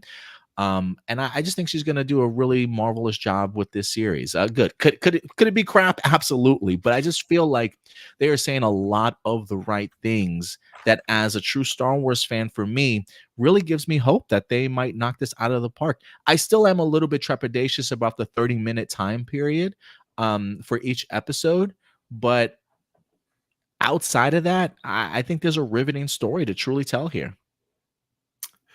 Yes, I agree. I loved every moment of that interview. I love how both her and Dave Filoni can like admit that like there are things that they would do differently, but it wouldn't line up with George Lucas's like overall vision. And so they're willing to put those kind of things aside just to kind of like fit with more like, you know, to fit it to be more in line with what they think George Lucas would have without like fully like going like, oh, this has to feel like it was directed by George Lucas. They want to do something that like feels very much like something that George Lucas would at the very least approve of, which I absolutely think is, you know, it's not something you have to do because George Lucas gave Star Wars to, or, you know, sold it to Disney. So there's no legal obligation for them to constantly want to have George Lucas's seal of approval. But the fact that they want him to approve of it, the fact that they're still directing it like as if he's an executive producer, as if they're thinking, what would he want with it? That shows like incredible respect to,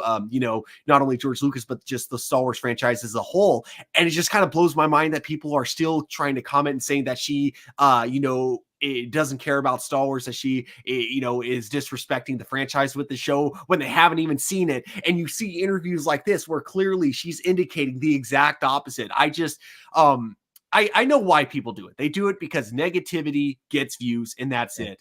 But it just boggles my mind that people can listen to that negativity and then agree with it. You know, someone who can like think about that and like actually unironically say, oh yeah, these guys from Geeks and Gamers said that this show is going to suck. So it's definitely going to suck. Yeah, no, I totally agree with you, and I love her. I love how she talks about the Sith in here, and she makes a really important distinction about while we have the master has his apprentice. That apprentice is always looking to overthrow their master. That Mhm. apprentice is always looking for somebody that's just as strong, if not more powerful, to join their side to go ahead and take care of their master. So, to me, it being the acolyte, clearly this is somebody that the apprentice is looking at. And if the apprentice is who we're seeing in the trailers, who is the master behind that apprentice? There's so much going on just in that brief clip of her talking about that just opens my eyes like, oh my God, this is like a chess piece move that the apprentice is trying to play in regards to recruiting somebody to eventually overthrow their master. But who is their master in this movie and in this series? Man, let the mystery begin. Like I cannot wait for this. Truly, man, I cannot. Yeah, that's always something that I find so fascinating. Like, you know, what you brought up is like it's weird how that cycle goes on, and like a master will always look for an apprentice, knowing that that apprentice will eventually want to overthrow them. And we even see that in the Clone Wars, where Yeah, you have Maul, huh? Dooku with Maul too, but well, like with Dooku and Asajj Ventress, Yes, basically Emperor Palpatine or Palpatine knowing that eventually Asajj Ventress is going to work with Dooku to overthrow him, so he's ahead of the game, and he tells Dooku, "You have to prove your loyalty to me by killing Asajj Ventress." So it's a cycle that we see repeated. Some masters are anticipating it. Some masters, it seems like some masters straight up want their want apprentice to. to take Yeah, to take control. You know, yeah. um, yeah, like you get with the Emperor, like how he like tries to get Rey to strike him down. You know, even though Rey's not even an apprentice to him, it's like he wants to be overthrown. Yeah, shout out to Nathan for this comment. He says, Adam, someone must have used the dark side on you trying to choke you out. Yeah, Oh, they you didn't must. see my hand on the side? They're like, oh man, they're talking about the acolyte. Let's choke this dude out real quick. But let's get into this article briefly. There are a couple aspects of this article from Daphne Keene that I want to talk about where she does the interviewer does ask her some questions about this show. There's definitely more to it. We'll kind of brief over this though, but I highly recommend you guys check this out. So according to Empire Magazine, they do ask her the question. So what can you tell us about Jecki? What's her part to play in all of this? She says, I can say she's a team player. She's fun. She's really cool. She's got some sick fight scenes. So look forward to that. A lot of sabers. She's a very diligent and talented Padawan. You'll just have to watch. She says, they say, according to Leslie, even though Jecki's the youngest Jedi on this show, she's almost the most mature. She says she's a very wise character. She's very intelligent. She's mature beyond her years. There's really a fun dynamic between Jecki and Charlie Barnett's character, Yord. He's a great friend of mine. I adore him. Jecki's much more competent than he is the entire time, but he's a knight because he's older. So there's this really interesting dynamic of him being a little bit useless and her being like, you need to step your game up. Which is really fun to play. She's a very perceptive character. She's got a very hard shell. She's overachieving. She's actually a really sweet character at heart. I think there's one character that I can't really say who it is who brings that softness out of her. It was really lovely to play that. So that's fascinating. I am kind of curious as to who that character is she's discussing, if that's her master or somebody else that she feels like she can open up to. They also say, you have a Padawan braid. Did you dive into what it means to be a Jedi Padawan? That comes up in various Star Wars stories. And she says, yes, we had these things called Jedi meetings where all of us Jedi would go into this room with the Star Wars specialists. They'd be like, ask away. It was a school. We were taught the ages from which you're a youngling, then you're a Padawan, then you're a knight, then you're a master, all the levels to that. We had force training with this woman called Alex, which would be one-on-one. We go in this room and she teaches us how to wield the force. We had all the stunt training with the sabers, and I was fortunate enough to play an alien, which means I got that much more out of the Star Wars experience. I had an hour and a half every morning with Jeremy and Rob, the makeup artists, of becoming something completely different to me. and something so Star Wars. I remember the camera test, and I was like, "It looks like Star Wars." To me, it looks like the original 3 films. We were like, "This has George Lucas written all over it." Leslie was very clever about how much of an alien I am, because I'm not enough of an alien for you not to be able to sympathize with my face. It's all about a human face, but enough for it to be an alien, which I think is important, Stuart. Like, there are elements sometimes when I think you can have um there is something about the human face that I think just adds a level of emotions and dynamics to it when you're filming. So I do love the idea that they wanted to show, hey, she is an alien, but somebody that us as humans can really connect to when she's going through these emotional ups and downs. They also I I go do ahead. have to say that is a really good point in the sense of looking at like a lot of Star Wars alien designs. Man, I'm sorry. I'm just trying to think of how to word it. So I kind of get why a lot of times they'll go with CG for some alien creatures like Maz Kanata, for example, and then even with kind of like the prequels with Yoda, because it is definitely easier to express that emotion to the audience a lot more than if they went with kind of the puppets or the animatronics like we see with Chewbacca. With Chewbacca, we get his emotion, but that's really more because of like the way he expresses it through his vocals. It's like if it's soft, he's clearly in a good mood. If it's loud, it's clearly he's angry or excited. They're basically, it's a lot more challenging to express what their emotions are to the audience. For us to see how a certain character is feeling, but it's a lot easier when it's done like with very humanoid makeup, like we have with our character here, where it's like essentially she is an alien, but mostly the face is very human, with the exception of it being painted.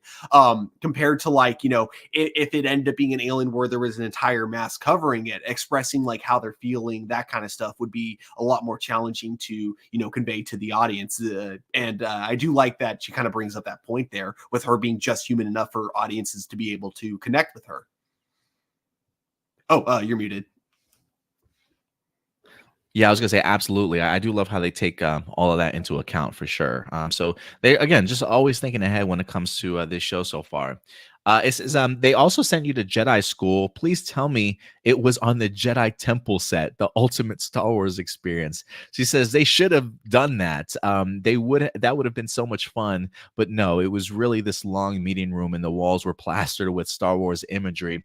It was a proper school. I had like this little clicky pen. I had a whole notebook of Star Wars studying that I have at home.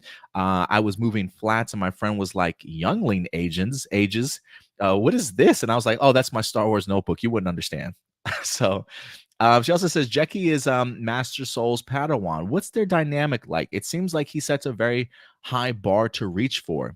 She says it was very easy to fall into that admiration dynamic because JJ, who is referred to as Lee Jung Jae from Squid Games, is such a commanding presence. He's so stoic and quiet and master-like already that we very naturally fell into me trying to be proper and perfect for him.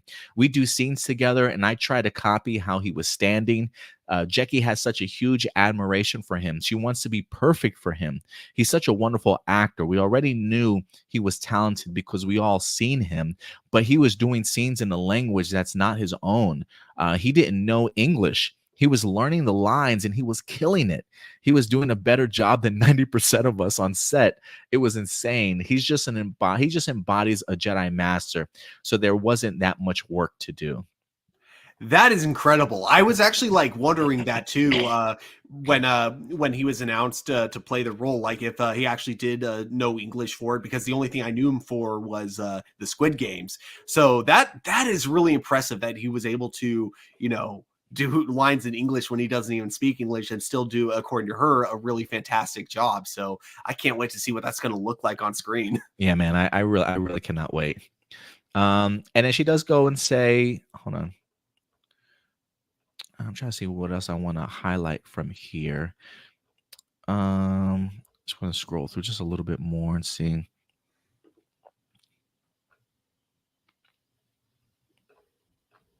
it's pretty long. Okay, two more pieces here I want to talk about. Tell me about your lightsaber. It's green. Is there any design element that you particularly like? She says it has a cool handle. They kept having to clean my saber because the white hand makeup kept getting all over the leather. The shot that you see in the trailer where we all pull our lightsabers out, I'm 5'2", okay, and the sabers are all the same size. Mine kept hitting the ground because I'm too short. She said they had to make me a custom saber for someone who's 5'2". They're supposed to hit your waist, and mine was hitting my chest. So it was long and ridiculous. They were like, no, we need you to give you a short saber because this looks silly. It was like I was skiing, is what she said. Which, I mean, that makes sense for the Star Wars lore, because there were like, if I'm not mistaken, yeah, younglings do get like kind of a smaller lightsaber. I mean, even Ahsoka, her lightsaber, she had like two, if I remember correctly, one being bigger than the other. So yeah, it makes sense for her to have like kind of a smaller lightsaber for that kind of a thing. She also, you know, I think I'm gonna leave it there for you guys. But if you guys want to go ahead and do more reading about it, again, this is on EmpireOnline.com for on Empire Magazine. The Acolyte, Dafne King talks to Jecki. So let us know your thoughts in regards to that article in general.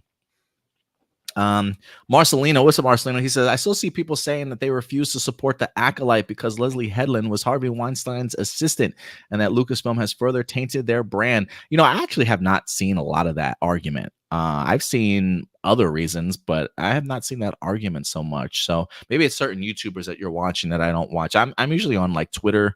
I don't really watch a ton of other YouTubers so much. But I do listen to a lot of watch a lot of Twitter handlers and what some of their things are saying. So and I'm sure I'm sure there are some people that's certainly saying that for sure, Marcelino. I just haven't heard that argument so much in quite some time. So my thing is, like, if Leslie Headland is not brought up in court cases, if they haven't subpoenaed her or they haven't talked to her, you know, the idea that she worked with somebody, I mean, everybody's probably worked with Harvey Weinstein in some way, shape, or form, sort of thing. So I don't know Leslie Headland's a connection to Weinstein as far as being his assistant, what she knew, what she certainly didn't.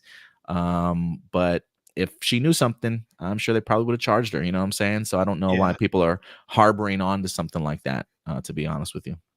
Yeah, right now I'm going with the assumption that she didn't know anything, because you hear from a lot of celebrities, like there were some where it was like, yes, it was an open secret to some, but to others there were some that were just like genuinely shocked about it. They thought like all the Hollywood jokes about Harvey Weinstein were just jokes, because he looks like the kind of guy that'd be a creep. But you know, a lot of people that knew him personally just never saw that side of him until like all the news about him came out. So honestly, I could see her just being one of those people that like she just didn't know, honestly. And yeah, one thing I do love is like you got people like Kevin Smith, though, who genuinely feels guilty about working with Harvey Weinstein for so long, to the point where it's like now the profits of all of his like old movies that still get released on physical release, those profits go to help like future female directors and things like that. Yeah, absolutely, man. Absolutely. What else are you guys saying? Sam also says it's the same guy named Jonas Sutamo, who played Chewbacca. I guess playing the Wookiee Jedi in here. Oh, nice. Sam does ask the question: is David Harwood will be in the Star Wars Acolyte, but who will he play? Is he? I googled it. That casting announcement. I googled it when I saw that comment because I was actually really curious. Currently, it's just under rumors that he'll be playing a role in it, but nothing's confirmed. But you know, we have a master, and we don't know what the master looks like. So, you know, I would love to see him play a villain role. I think that'd be kind of cool to see. Yeah, I would love to see him as a villain, honestly. Marcelino says Leslie Headland claims she didn't know, but people refuse to believe her and want her in prison. Well, look, I mean, like, we can all believe things, right? Like, we can all believe whatever the fuck we want to, but it don't make it true. I mean, yeah, people can live in their own imaginary world all day long. If she knew something, I'm sure they probably would have done something about it. But the fact that they didn't do anything, it's like, come on, guys, like, what are we doing? Just because we want to put our own personal beliefs and distrust somebody, like, come on, guys. Like, what are we doing here, really? Like, why are we living in alternate fucking realities? Like, live in the real world right now. With that logic, just arrest everyone who's worked on a Miramax film. I mean, god damn, like, this is some closed-minded ass people, man. I swear to God. Like, I'm just being real. Like, it just stupid shit like that just frustrates the hell out of me. Like, you can think whatever the fuck you want. Like, it don't make it true. It don't make it reality. Like, the fact that people harbor these thoughts in their heads and they base their mindsets off of false information. Like, it blows my mind, bro. It truly blows my mind. Show me like some texts of her sending to Harvey Weinstein Right. where she's like, "Oh, don't worry, I paid all the hush money to those people. You're good." And then I'll be like, "Okay, now you got a case here." Yeah. Right now, as of now, I haven't seen anything like that. So it's like, boom, their opinions automatically don't matter to me. Like, I really do not care about any of their opinions. They're just the most ridiculous thing I've ever heard. But yeah, guys, anyway, let us know your thoughts in the comment section box below on the Acolyte, because boy, Stuart, I don't know about you, man, but come this upcoming Wednesday, I am pumped to be bringing you guys our Acolyte reviews. Again, we got myself, Stuart, Will Polk from Scene and Nerd, and Crystal Kyber from the YouTube channel. Check it out whenever you guys can get a chance every Wednesday night. Certainly join us. All right, with that out of the way, Stu, what is our next topic? We'll probably go through some of these relatively quickly. Some not so much. This one is interesting. From one fandom to the next, as a fresh off of Rise of the Beast, Transformers news is back. If you guys got the opportunity to check out Rise of the Beast yourself, you did see the post-credit scene at the end that looks like they're doing a little bit recruiting for the G.I. Joe faction. So we are, in fact, going to be getting ourselves a Transformers and G.I. Joe crossover movie. And as that continues to be put together, we have our first casting announcement here this week, which, if you ask me, fresh off of his, what I think is an Oscar nominee performance in Furiosa as Dementa, comes Chris Hemsworth, ladies and gentlemen. Let's go ahead and dive into this article here, Stuart, because I think this is a fantastic addition. And if you really want to grab people's attention in regards to, like, maybe this is a Transformers movie I actually want to sit down and watch and get people into the theaters, Chris Hemsworth in talks to star in Paramount's Transformers and G.I. Joe crossover movie. This comes to us from Deadline.com. Let's go ahead and see what it says here. But I think this is a collaboration made in heaven. Exclusive. Chris Hemsworth in talks to star in the untitled Transformers G.I. Joe movie based off of the Hasbro toy line. Upon finalizing the deal, this will put the Melrose Avenue lot back in business with Hemsworth, who's already starring in the animated Transformers 1. That's right. He's double dipping into this franchise, Stuart. He's going to be voicing Optimus Prime in Transformers 1, which is set to go ahead and hit theaters September 20th of this year. That movie was one of the highest tested Paramount animation titles ever. Interesting. The seeds were planted for the crossover movie between the two mega 80s Hasbro brands at the end of Rise of the Beast, which made on the big screen $439 million. That's pretty impressive. What's clear here and evident following the CinemaCon presentation is that despite all the noisy talks of a merger, whether the groom is Skydance or Sony Apollo, the studio is relentless about mining its coffers of big screen IP. The Transformers and G.I. Joe movies combined have grossed a lifetime total of $6 billion. Let's be honest, that's mostly Transformers. Okay, yeah, that's mostly Transformers. But yeah, he's Chris Hemsworth is going to be in this film, and I think this is a really big win for Paramount to go ahead and land him. To be honest with you, when it comes to Chris Hemsworth, what I find fascinating too, Stuart, is he has, not only is he doing the voice work for Optimus in Transformers 1, but so he's already been a part of this particular franchise. But while he hasn't been in the G.I. Joe film, I think if you want to see Chris Hemsworth as close to a G.I. Joe as you can, check out Extraction on Netflix. This man has 2 Extraction films currently on Netflix, if I'm not mistaken. And that just screams like the blending of his opportunity to be a great GI Joe character, whoever he certainly might be. I think some people were suggesting maybe he might play Duke. Who certainly knows? We'll definitely have to wait and see. But Chris Hemsworth already has sort of the skills to go ahead and play that type of character from his time in Extraction, which has some incredible editing and just stunt work. If you haven't checked out some amazing, like long shot action pieces that I think would go perfectly well with GI Joe. Hell, who knows? Maybe they wind up getting the director from the Extraction movies to direct this Transformers and GI Joe movie for all we know.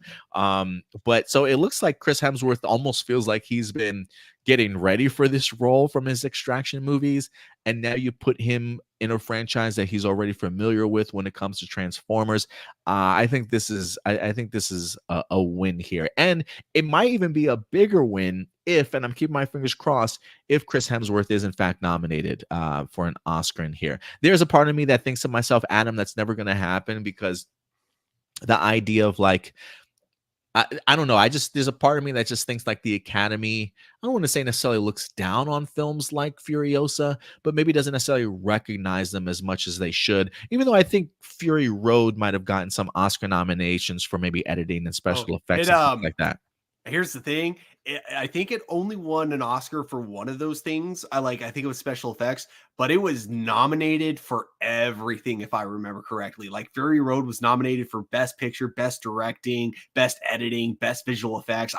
It only won one of those, but it was nominated across the board. So yeah, okay, maybe Chris Hemsworth will get his day to shine, because I thought he did a marvelous job in Furiosa. But I want to hear your thoughts, Stuart. How do you feel about this? The crossover, Chris Hemsworth, him as a star and being brought into this film. What do you think this movie's going to look like? I think, yeah, he'll fit in the franchise perfectly. He knows how to play a fun and serious role, and I feel like for this you got to do a little bit of both.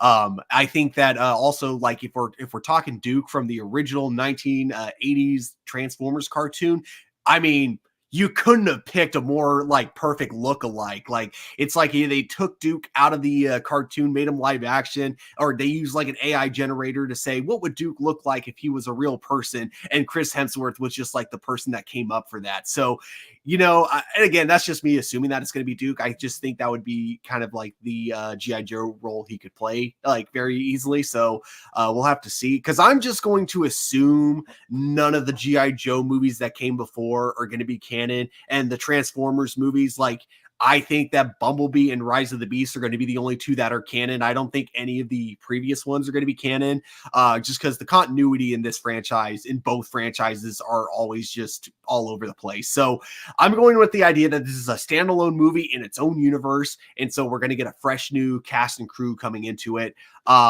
And so with that all being said, yes, I think he will be, even if he's not Duke, even if he's just like a generic G.I. Joe who may not even be from the toy line or from the cartoon, I think he's going to give it his all, because he always does. And it'll be fun to see. Yeah, no, I totally agree with you, man, for sure. It's definitely going to be really fun to see. What did you think of him in Furiosa? Oh my God, I loved him in Furiosa. Dude made me laugh so much in that movie. He actually, I can't remember the name of the guy, but the pirate from Star Wars: The Clone Wars. He was also in Rebels. What's his name? He reminded me of him in the fact that like in Furiosa, he's so stupid, but that was also what kind of made him very dangerous too. Oh yeah, no, yeah, exactly. I think that's a really great comparison, honestly. Ram Jam, he says, I did watch Rise of the Beast. When I saw the post credit, I was like, no way. Yeah, I agree with you too. I was like, really, they're really gonna do it? Yeah, pull the trigger. Because like Paramount kept announcing like, oh, we're considering a G.I. Joe Transformers crossover, and Rise of the Beast came out and I never saw it in theaters. So it wasn't until watching Rise of the Beast for the first time that I saw that post credit scene, and I'm like, how the hell? I work on Hero Report. How did I not know about this until just now? Marcelino says, I wish they waited to do a movie later. They firmly established the Transformer side and G.I. Joe side. I fear they are rushing it. There's a part of me that would agree with that to a certain extent. My thing is, maybe I can be like, for me, I think I'm okay with the idea of them doing it fresh off of 2 successful Transformers movies, but the G.I. Joe franchise, especially after Snake Eyes, like, they just cannot get off the ground. And I do wonder if this will hopefully be sort of a launching point for a future GI Joe movie, by utilizing the success of the Transformers franchise to help bolster it. And if Chris Hemsworth can come in and be a really pivotal part of the GI Joe side of things and make a hell of an impression, then maybe you keep Chris Hemsworth around and be like the lead actor for your GI Joe movies for like the next, 1 or 2 installments. And I think it could be kind of successful. So there's an element, Marcelino, where I agree with you. It feels like they're rushing it, but maybe they saw the not so great success of Snake Eyes and thought to themselves, how can we get GI Joe off the ground successfully? And maybe this is their key to that. Yeah, I agree. I think that the problem is they've tried so many times to do GI Joe. Like they tried to, start a new universe. They did it with the first 2 movies, which didn't work out as well as they wanted. I mean, I think the first one did decent in box office, but I think the problem was a lot of the actors wanted to leave in the second one. I never saw the second GI Joe movie, but I just know that they killed off like a good chunk of the cast, including Channing Tatum.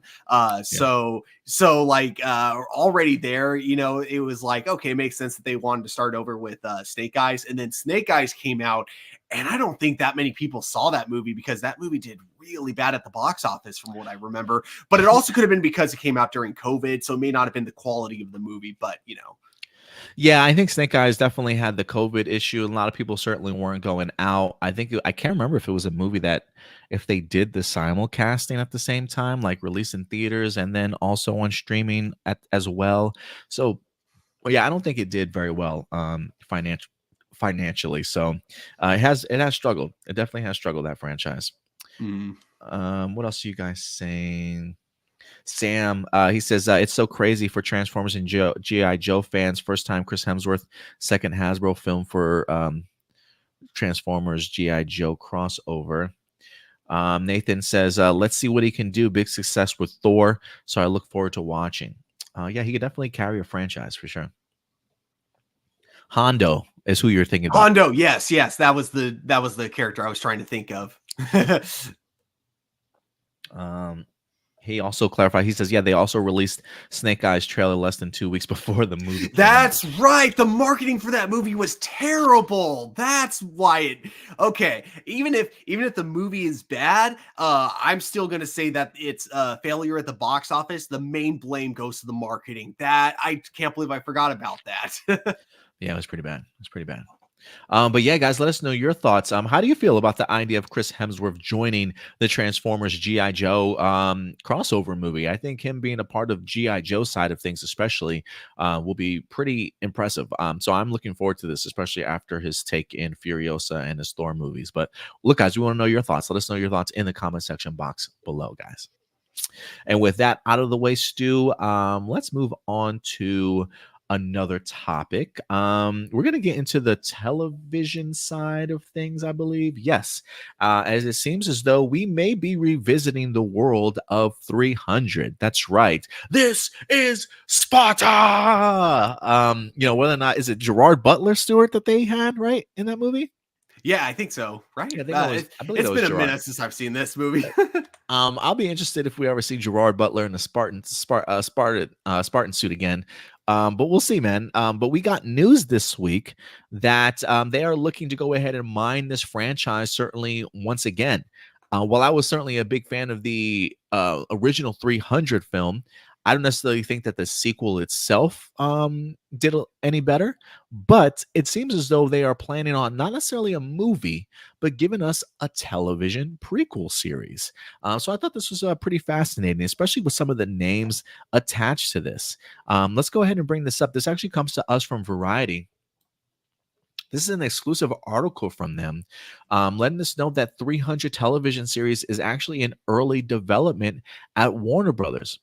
Stuart, this shouldn't come as a surprise to us because, David Zaslav has talked about that they really want to mine franchises that they have felt have been super successful for them, whether that be Lord of the Rings, whether that be the Harry Potter stuff. It seems as though they remember a time when 300 was gold for them, and the momentum that that film certainly had. And it seems as though David Zaslav is certainly trying to keep his promise and really trying to tap into things that could potentially make them more money. So this comes to us from Variety. It says a TV series adaptation is in early development. Exact plot details are still being worked out, but sources say that the show would serve as a prequel to the 2006 film.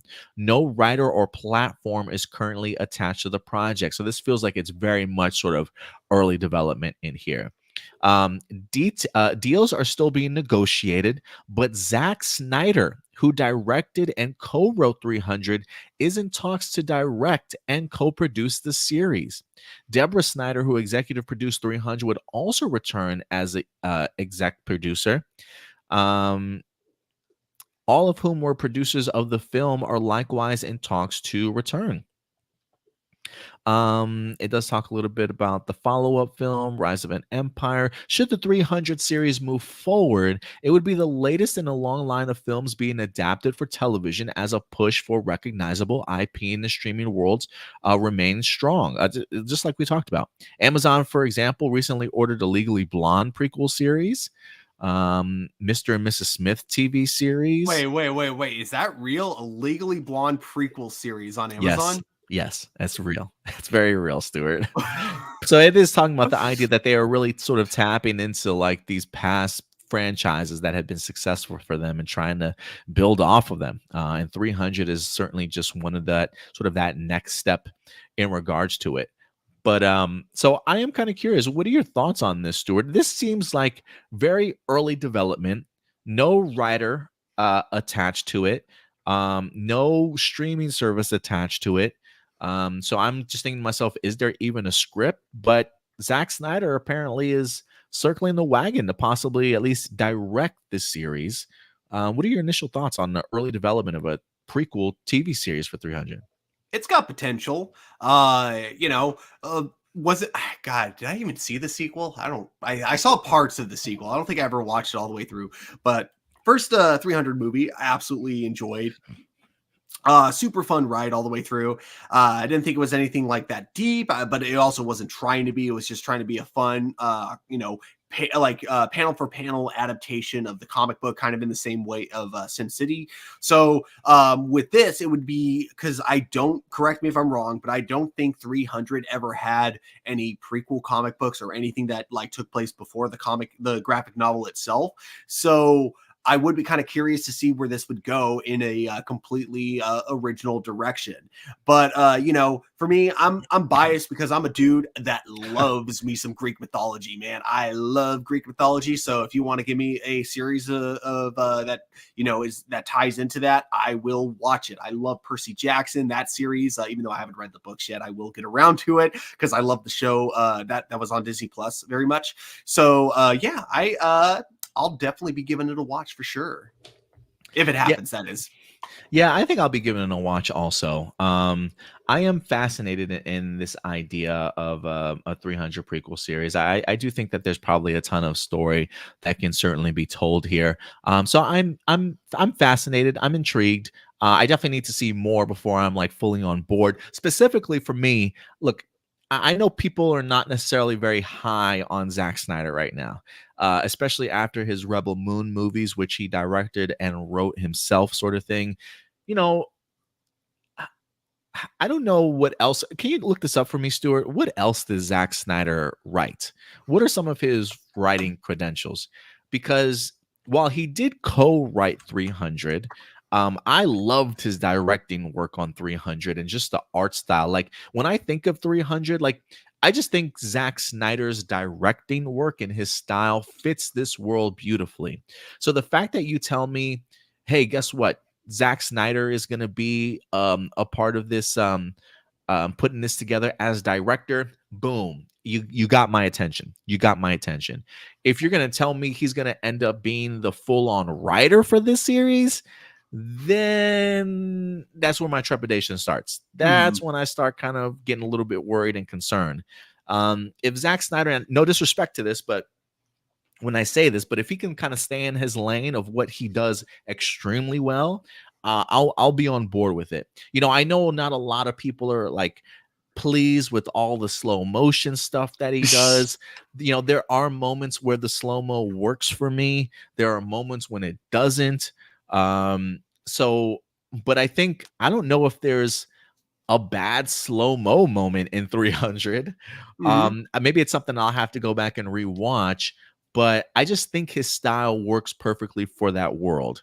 And if they want to go ahead and bring him back to direct, I think that's perfect. If anything, my eyes will be on who's the writer going to be. And if the writer's pretty compelling, I may even be more on board with this. But again, early development, no scripts are even in right now. It sounds like it's just a concept. And hey, can we kind of make this happen? I do want to revisit this world, so I'm open to it, but I definitely need to see a little bit more for sure. So I'm gonna first talk about or actually let me first mention my thoughts on the slow motion with Zack Snyder, then I'll talk about what he's written before. Slow motion with Zack Snyder. Yes, I think 300 in Watchmen was when he had it perfectly, because there was I don't know if this is the right word to use for it, but I'm going to use it anyways. It felt like there was a rhythm to it. Like, you know, there was just a great beat when it went to slow motion and then fast paced at the right time and then back to slow motion. Like he did both, and it always blended together so smoothly in those two movies. That was when I think he perfected the slow motion and the fast pace, because he would also speed up the action a lot in those two movies too. And I think it was a mixture of the two that worked so brilliantly. However, I think it was, even though I actually do like this movie, all right, keep in mind, I really like Zack Snyder's Justice League cut, right? I think that was when he did too much slow motion and the rhythm was gone. I haven't seen Rebel Moon, so I can't say anything on that end yet. But I have heard that the same issue does apply with both the Rebel Moon movies. Army of the Dead, I definitely felt like at times the slow motion went on too long, longer than it could have. Again, I kind of felt like the rhythm was gone, but it didn't drag at least. But I just didn't think he had a rhythm to it. But like, I think that when he does it right, when he knows like to restrain himself, and when the fight scenes themselves don't go on too long, yeah, 300 and Watchmen was when it was perfected, to my opinion. Okay, now I'm going to get into the stuff that he's actually written, and I'm not going to count the stuff that he's only written the story for, because story can be very vague. He could just say, oh, I want the story to be about this, and then the screenwriter just does whatever they want with it, so not counting that. But going with the stuff that he's actually written the screenplay for. So it was 300, which I don't know if that counts, because that's just literally shot for shot of the comic book. So I'm not even going to count that one. But Sucker Punch, which very much does not surprise me. 300 Rise of the Empire. Snow, Steam, Iron, which I have not seen. Army of the Dead. He actually didn't write Army of Thieves. That actually surprises me. And of course, both Rebel Moon movies. So those are the movies that he's actually written the screenplay for. I was a fan of Army of the Dead. I don't think the script was super strong, but I also don't think it needed to be. I think it was not at all. Yeah, I don't think it needed to be for that type of film, and it really worked for me. So yeah, I mean, you mentioned Sucker Punch and Rebel Moon, and I'm just thinking like, man, yeah, those are definitely like the bad sides of Zack Snyder's writing work, and the idea that he did co-write 300. You're right. It's a adaptation of Frank Miller's work, if I'm not mistaken, from the comics. So you're already adapting something that's kind of already been established. So yeah, and Rise of the Empire, I don't know if that was adapted from another story or whatever the case may be, but it definitely didn't capture the attention like the first one certainly did. So yeah, man, if he's a director, cool. I just bring in somebody else to write, and you have my attention. Yeah, because I think Army of the Dead was the only thing that he wrote that I actually think was, good. And it was only because, like you said, it didn't take itself seriously. It wasn't trying to be deep. It was, exactly what it needed to be for that type of film. Yeah, absolutely. Nathan says the first trailer will be what sells this series or destroys the series. Yeah. If it's like a minute of just slow motion, yeah, it might. Some people might be turned off immediately. Marcelina says he thinks that Zack Snyder works best when he's adapting stuff rather than creating stuff. You might be right. I mean, you might be right in that regards for sure. Sam also brings up Army of Thieves is a prequel. Yeah, it's a really great. I enjoy. I mean, Army of the Thieves was okay to me. I appreciated the main character that they utilized in here, but yeah, he didn't write that one. I think it was just part of his overall Army of the Dead world that he wanted to kind of establish and had other people kind of come in. But yeah, He did the story for it, but yeah, mostly but it doesn't look like he had anything to do with the screenplay. with the screenplay. Okay. Yeah. But yeah, guys, let us know your thoughts. Zack Snyder set to possibly direct a 300 prequel TV series in early development, so this could or could not be greenlit at some point in time. But is a prequel television series something you want to see from this world? Go ahead and certainly let us know your thoughts in the comment section box below. And last but not least, ladies and gentlemen, we're going to dive into one last franchise, one that, Stuart, I got to tell you, man, the momentum behind this movie continues to build as Universal is really pushing like quick for this movie to definitely happen. They want a quick turnaround for this one. They got themselves a director, a writer already on board. We know Scarlett Johansson is already attached. Ladies and gentlemen, we are talking about the Jurassic World franchise. This Universal definitely plans on continuing to give us more Jurassic World for sure. They've already attached Scarlett Johansson, and we got more casting announcements for you guys here this week. One that's kind of surprising, to be quite frank with you, but the idea of this guy working opposite of Scarlett Johansson is really fascinating to me. And he's a fantastic actor in his own right. But according to the Hollywood Reporter, it looks like Mahershala Ali is in talks to star in the new Jurassic World movie. This is, in fact, exclusive report for them, as again, starring opposite of Scarlett Johansson will, in fact, be Mahershala Ali. It says the two-time Oscar winner, who was last seen in Netflix's thriller Leave the World Behind, is in talks to join Scarlett Johansson in the new Jurassic World feature.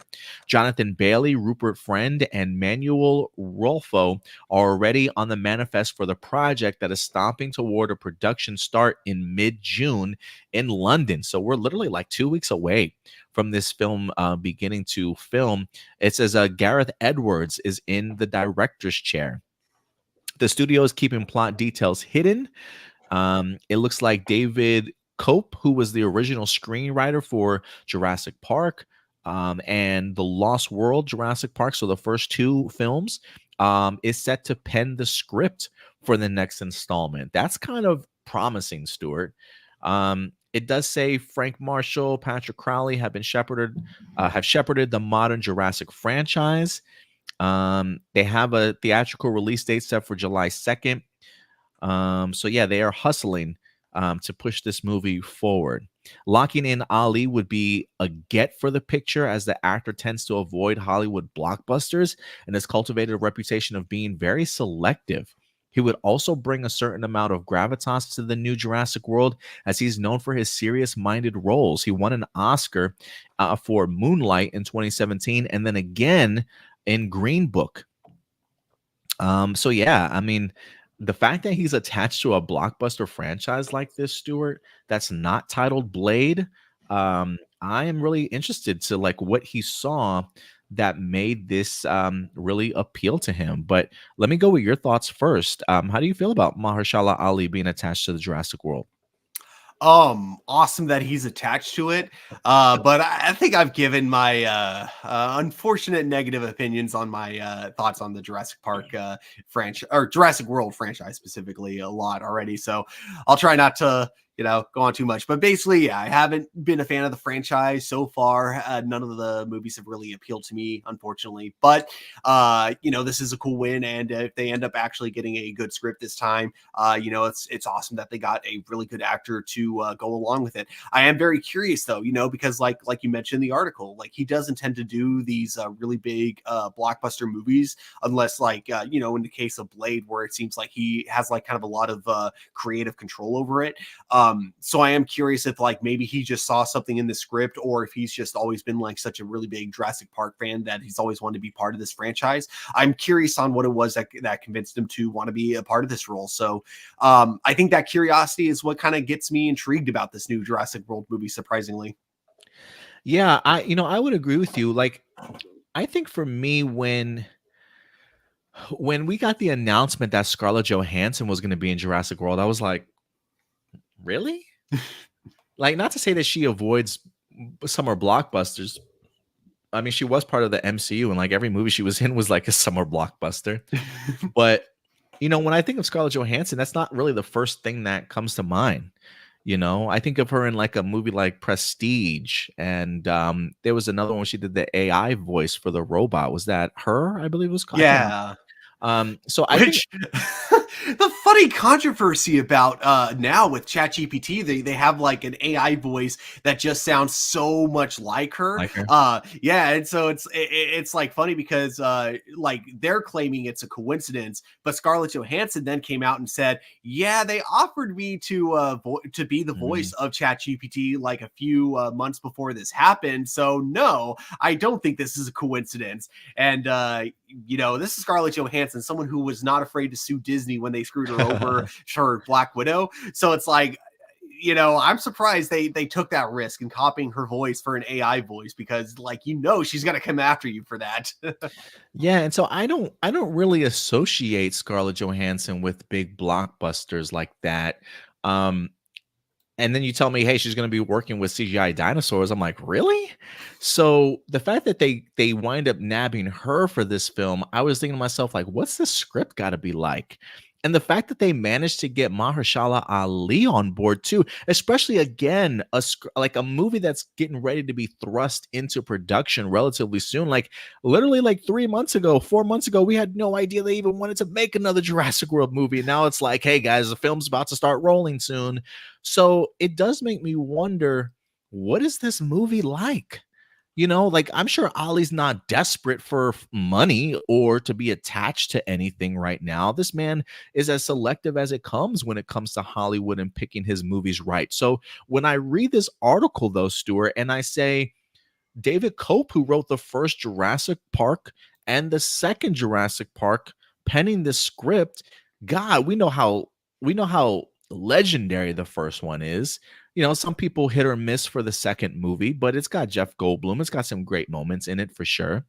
I'm just like, has this man struck gold again to where you get the likes of Scarlett Johansson and Mahershala Ali that are like, yes, please. Like we want to be a part of this. So the writer attached, Gareth Edwards, who did Rogue One. We know he's a brilliant director who did great work with the heavy CGI and stuff for Rogue One. And now you get an incredible actor like Mahershala Ali on board to go ahead and knock this movie out. I just don't see Ali as the type of person that's like, I need a money grab type of movie. If he's attached to something, to me, it says it's worth seeing. And so I'm on board with this, man. I think this is a huge pickup for the franchise. I was not expecting to even get another Jurassic Park movie for another couple of years, but man, they must really love what they've seen. And are ready to go full throttle on this one, man. So bring it on. Give me more dinosaurs, man. Dinosaurs sell. So You know what I think it is, actually? So looking at the previous Jurassic World movie, it didn't matter how bad the script was going to be, because it was going to be successful given who they brought back from the original Jurassic Park movie, and the fact that they were mixing it with the cast and crew that we got from the Jurassic World trilogy. So I think they just kind of knew it was going to be successful no matter what. So there wasn't that much worry in the script or the directing. But now they don't have that luxury anymore. Now it seems like a lot of the cast and crew from the original and the Jurassic World trilogy may not be coming back. So it's like, if they want to hook people, they actually got to make a good movie. So I think that's like the main thing. They're looking at, okay, we got to get new cast members. We got to make sure these are cast members that, audiences are going to connect with. We got to make sure we're getting a writer that we know is going to do a good job because they've done a good job in the past. And we got to get a director who we know is going to make, who we know knows what he's doing, who's competent. And I think Gareth Edwards is a very, very competent director, especially from, like you mentioned, Rogue One. Yeah, I think you make some really great points. The fact that they don't have familiar faces coming back, you got to make an impact if you want a brand new Jurassic World franchise to continue. So I totally agree with everything you just said. Shout out to Crystal Kyber for certainly coming through in the chat. What's up, Crystal? Good to see you. She says, me rolling up late with Starbucks. What do you order from Starbucks? I'm kind of curious. I used to be a white chocolate mocha type of guy. It's been a minute since I've had Starbucks, though. But Crystal Kyber, ladies and gentlemen, remember, she's going to be joining us from time to time for our Acolyte reviews, joining me, Stuart, and Will Polk of Scene and Nerd every Wednesday at 10 p.m. Central Time to talk about the newest episodes of Star Wars, The Acolyte. So she may join us from, I don't know if she's going to be there weekly based off of her work schedule, but she definitely is going to be a part of our quadruple group here and talking about Star Wars. And I know while you're, she says, be there, be there or be square. Yeah. Yeah, we did have a great segment talking about the Acolyte in this show. If you want to go back and check it out for yourself, Crystal. But yeah, I think it was like maybe the third story that we talked about. But yeah, dive in a little bit. But it's good to see you. Appreciate you certainly coming through, Crystal. What else you guys are saying? Sam, Mahershala Ali is awesome. Blade MCU. It's I'm glad Sam brought up the Blade stuff because I never thought that I would see Ali in a Jurassic World movie before his Blade film. No way. No way. Maybe that's also partially it. He's just like, I feel like at this point, Blade is not going to happen. So you know what? Jurassic World, here I come. God, you think? I mean, yeah. I mean, he's like, look, man, I can't sit around and continue to wait for you guys. He's like, if I can knock this movie out real quick before I gotta be in front of the cameras for Blade, let's do it. So you might be right. Marcelino says, I love Jurassic World 1 and 2. It didn't feel like it was getting killed, but after Dominion now, I have those feelings, but I still watch because I love dinosaurs. Yeah, I think a lot of people watch because they love dinosaurs. It's just crazy to kind of see them in the world that we currently kind of live in. I do need to revisit Dominion. I think me and the girlfriend have attempted to try and watch it, but I think I've fallen asleep on it twice already. But I need to go back and see how it ends to kind of see the world that they kind of left us with. But yeah, Dominion might have left the bad taste in people's mouths, but Jurassic World Dominion was all right, but not the best film. It was a lower budget than the other films. Did you check it out, Stuart? Did you see Dominion? Dominion was the third one. The third one? Uh-huh. Yeah, that's the one I did not watch all the way through because most of what I saw from the movie was when I was working or when I was running food, at the draft house. So I want to say I've seen at least over half of it, but just from what I've seen, it was not my favorite, and it kind of just made me go, I don't know if I even really want to watch this movie. It's well, it's funny you say that because I was really looking forward to just seeing the returning characters, from the originals in there, and I thought it would certainly uplift the movie. But it just felt a little bit of a drag. But to be fair, I haven't finished it, so I do want to go ahead and finish it myself. So I'll probably check it out again before this movie winds up dropping. But I'm excited, man. Despite me not necessarily caring for the last two Jurassic World movies as much, the idea of who the writer is, director, and just the two casting alone of Ali and Johansson, sign me up, man. I'm really eager to see what they create here. But yeah, guys, let us know your thoughts in the comment section box below.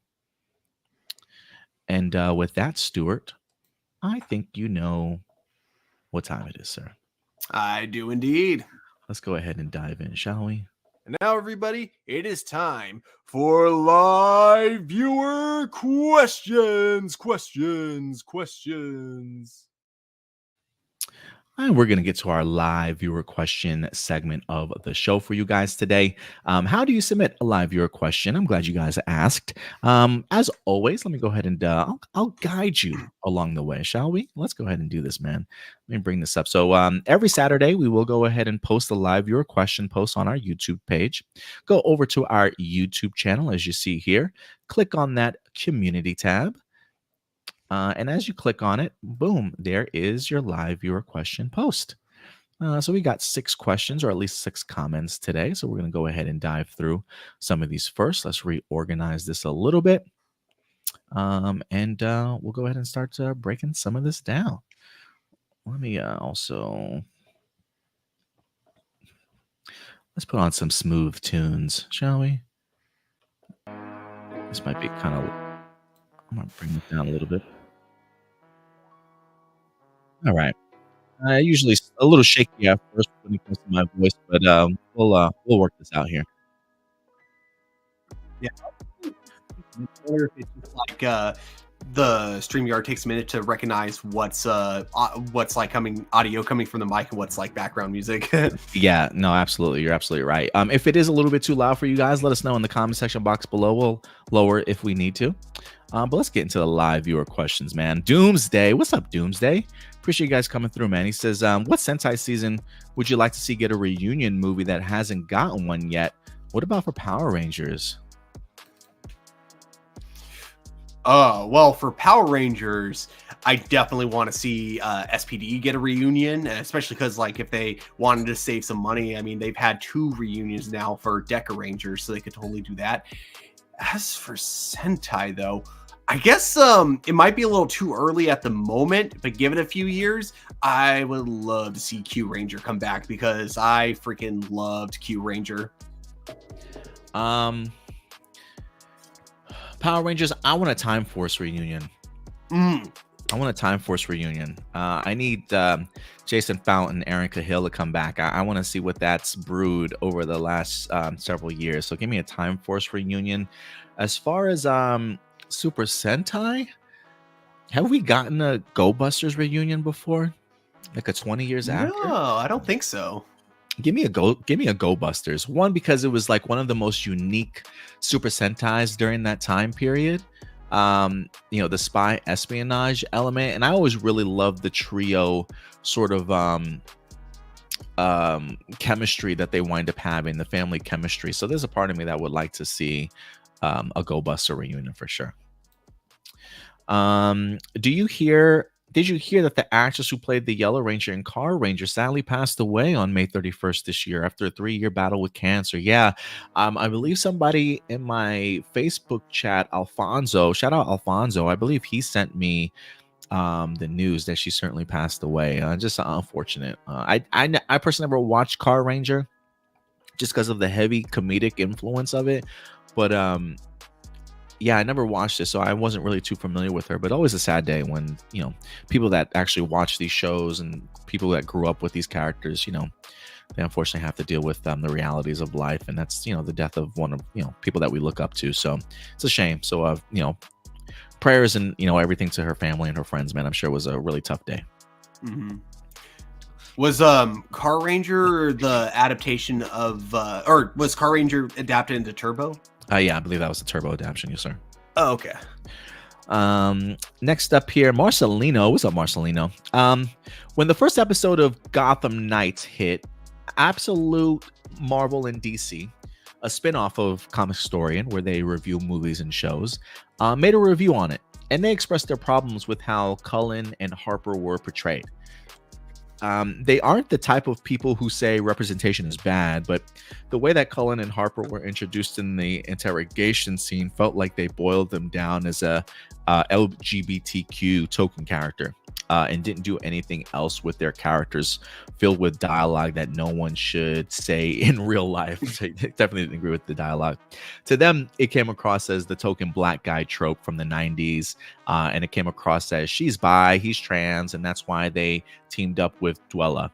One of the hosts, Hassan, compared to how Harper's representation was done better on Young Justice because it then introduced her as a classmate to Halo. She shoots things with a gun while drunk, showcasing her destructive tendencies, which makes sense for the plot, and then kisses Halo drunk, showing her sexuality, and then she goes to her home abuse. And then he puts a link to the bottom. But what are your thoughts on this? I totally forgot that's who the character was in Young Justice. I got to rewatch Young Justice at some point because that show is great, and unfortunately I don't think I ever finished season 4.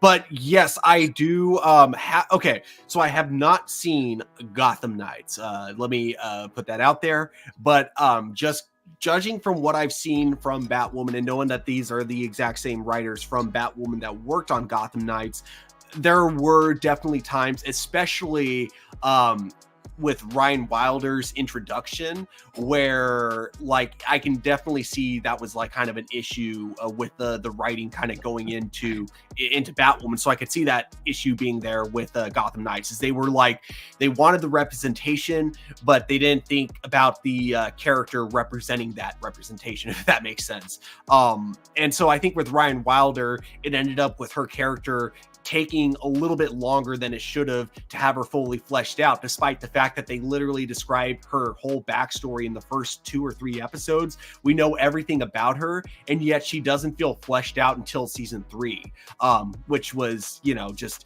some bizarre, right. To me, like, it's Batwoman season 2 is not a very well written show, and I think, and I could see a lot of those issues going into Gotham Knights. But again, haven't seen Gotham Knights, so maybe my opinion of that would change if I had watched it. I will say though, from what I had seen on Twitter, a lot of people seem to really like the way Harvey Dent's character went in terms of the way he interacted with them, because there was like a scene that was trending for a little bit where basically it was like a cliche good cop, bad cop interrogation. One of the cops referred to one of the characters by their dead name, and Harvey Dent immediately corrected the cop and told them not to call them by their dead name, which was something that a lot of people really appreciated. So it's like the intentions, I think, were really good, but execution wise, I think I could, again, having not seen it, I wouldn't be surprised if, you know, it could have used some work. Yeah, there are elements to this I would agree with. One, I would be curious to know from somebody that represents the LGBTQ community how they feel about it. And I don't know if people from the spinoff of the comic story, and if anybody in their group is represents that group or not. But I really would like to hear their perspective and how they feel these characters were represented. Kind of from the outside looking in, you know what I mean? For me, I can definitely understand that. There is a part of me, Stuart, that wonders though, like, had this show been under the impression that, hey, we're going to have you for multiple seasons, if they would have introduced and handled these characters a little bit different than the way that they did, not to say that, look, you've got 15 or so episodes. I can't remember how many episodes this first season was. Not to say that, like, in writing those episodes, regardless if you got a second season or not, maybe it coming out the way that it did immediately like that, like maybe you could have probably handled their story a little bit better. But for me, I will say, the only thing I will say after that is, outside of that first episode, I think for me, oh, I just want to bring this up because Marcelino did respond. He said, Comic Storian had a member of the LGBTQ group, but they were forced to let him go because of business problems. They're still friends with him. That's interesting. Okay. I find that fascinating. Business problems. But, I will say, I think those characters grew into more than what they were represented in the first episode, though.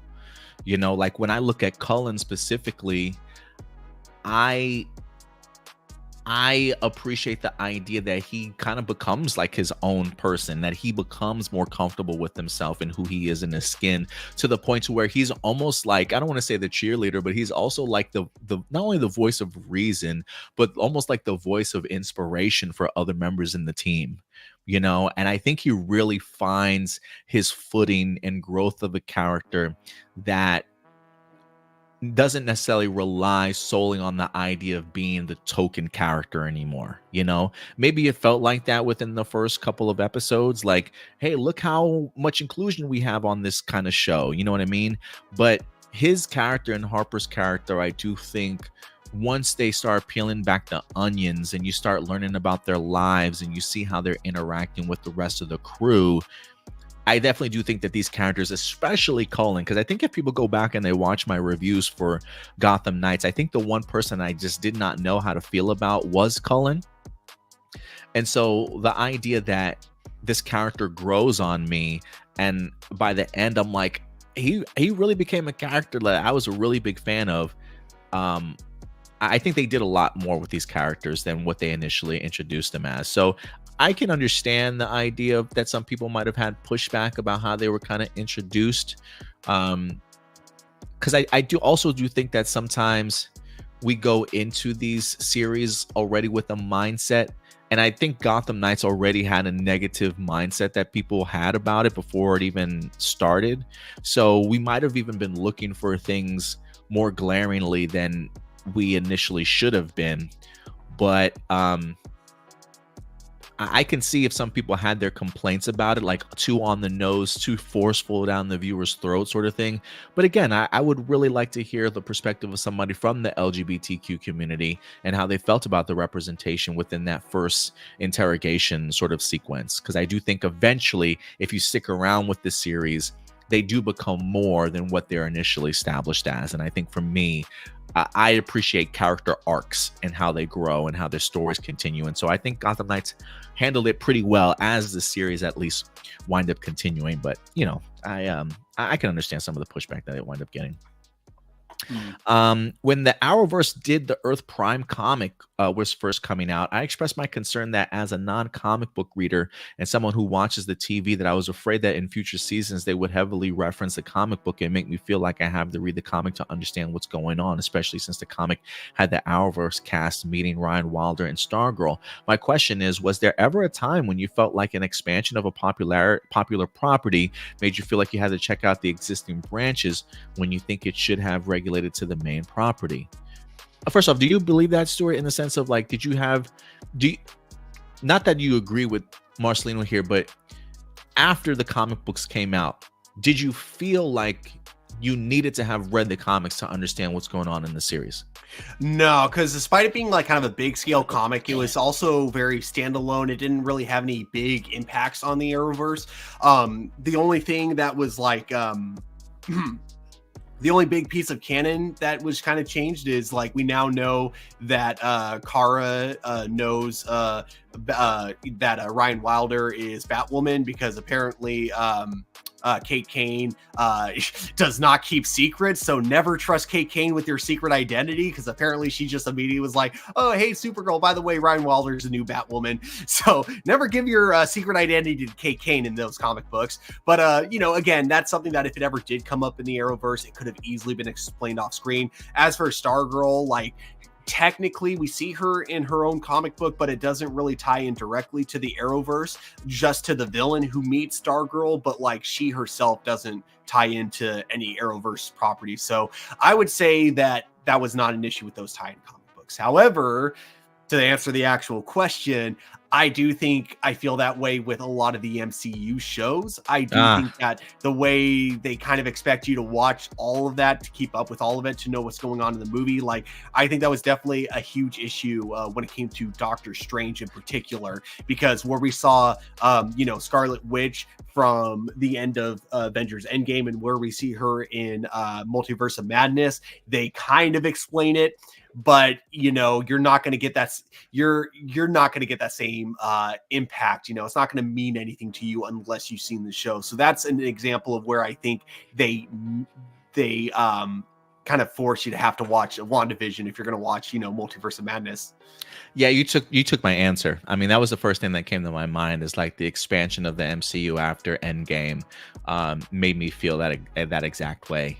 And it's fascinating to me now that they are trying to reverse course in the sense of like establishing Marvel animation, Marvel television now, and emphasizing the idea that, like, you know, these series going forward, you don't necessarily need to view them in order to know what's going on in the MCU. And I'm just thinking to myself, like, didn't we have that years ago? Right? Like, and then we have that. That's why we had things like the Ghost Rider series, or you know, Cloak and Dagger, or Agents of S.H.I.E.L.D., right? Like, this television series that you can make that have no connection to the MCU, but are giving us brand new characters and stories that, you know, that we haven't seen before, and get an opportunity to really kind of just tell their stories without any other further kind of attachments. And so I'm just like, I felt like that was a bad idea when they decided to go ahead and cancel all those shows and make everything part of the MCU. I was very vocal about it, and now it seems as though, like, you know what, we might have effed up. We might have made a mistake in that regards. And now we're getting Marvel television again, where they claim apparently you don't have to necessarily do this as homework in order to kind of enjoy these shows, and they're not as connected as they certainly used to be anymore. And look, it's a way for them to, I think, focus on the movie and allow the movies to be sort of the main running plot line for the overarching story. And so, you know, if there was any answer to this question, I would agree with you, Stuart. To me, it was definitely the MCU for sure. Yeah. And then, you know, just one last thing. One thing I loved, like looking at Agents of S.H.I.E.L.D., because when that show came out, it technically had an episode that tied directly into Captain America Winter Soldier, but Yes. you didn't have to watch either one of them to understand the storyline that was going on. This was just a full, like, I don't think you could recreate this kind of magic like they did with that episode of Agents of S.H.I.E.L.D., but the fact that you had an episode that was a prequel to the Winter Soldier, It's and then the bananas. Winter Soldier, and then a sequel to the Winter Soldier, and the way it premiered was so smooth, you couldn't recreate that nowadays. That was just way too perfect. And the best part is you could just watch Winter Soldier. You didn't need to watch Agents of S.H.I.E.L.D. to know what was going on. But if you did, there were a couple nods to Agents of S.H.I.E.L.D. in the Winter Soldier where you're like, I understood that reference, but it was never required. Yeah, absolutely. I absolutely love them, what they did with that season 2 of Agents of S.H.I.E.L.D., tying that in. Marcel also says, in the first episode of Ninja Storm, Dustin believed in Power Rangers while Tori and what's that, Shane? Oh yeah, said that they don't exist. There's a real life production why that line was included. When Disney brought Power Rangers, their initial plan was to decanonize everything from MMPR to Wild Force by stating that everything that happened were in comics, that Ninja Storm was the first true season of Power Rangers because they didn't want to be beholden to past lore. This has proven to be very controversial and was immediately scrapped going forward. What do you think when you hear this? Doesn't surprise me. I'm glad they ended up scrapping it going forward. And you know, it was a one-off line, so I don't hold the season as a whole against it. You know, I wouldn't be like, oh, this whole season, you know, ruins the continuity of Power Rangers because of this one line. It's like you've had other seasons where similar things like that have happened before. Okay, here's one that comes off the top of my head, Megaforce, where it's like an anniversary season where they acknowledge the history of Power Rangers, and yet you still have one of the characters going, what are Power Rangers? Yeah, man, I gotta tell you, those two lines just drove me up the wall, bro. Like, because I am a fan of continuity. I love the idea of connecting past lore, and so the idea that we have people asking who are the Power Rangers or what, I'm like, bro, have you not watched the news?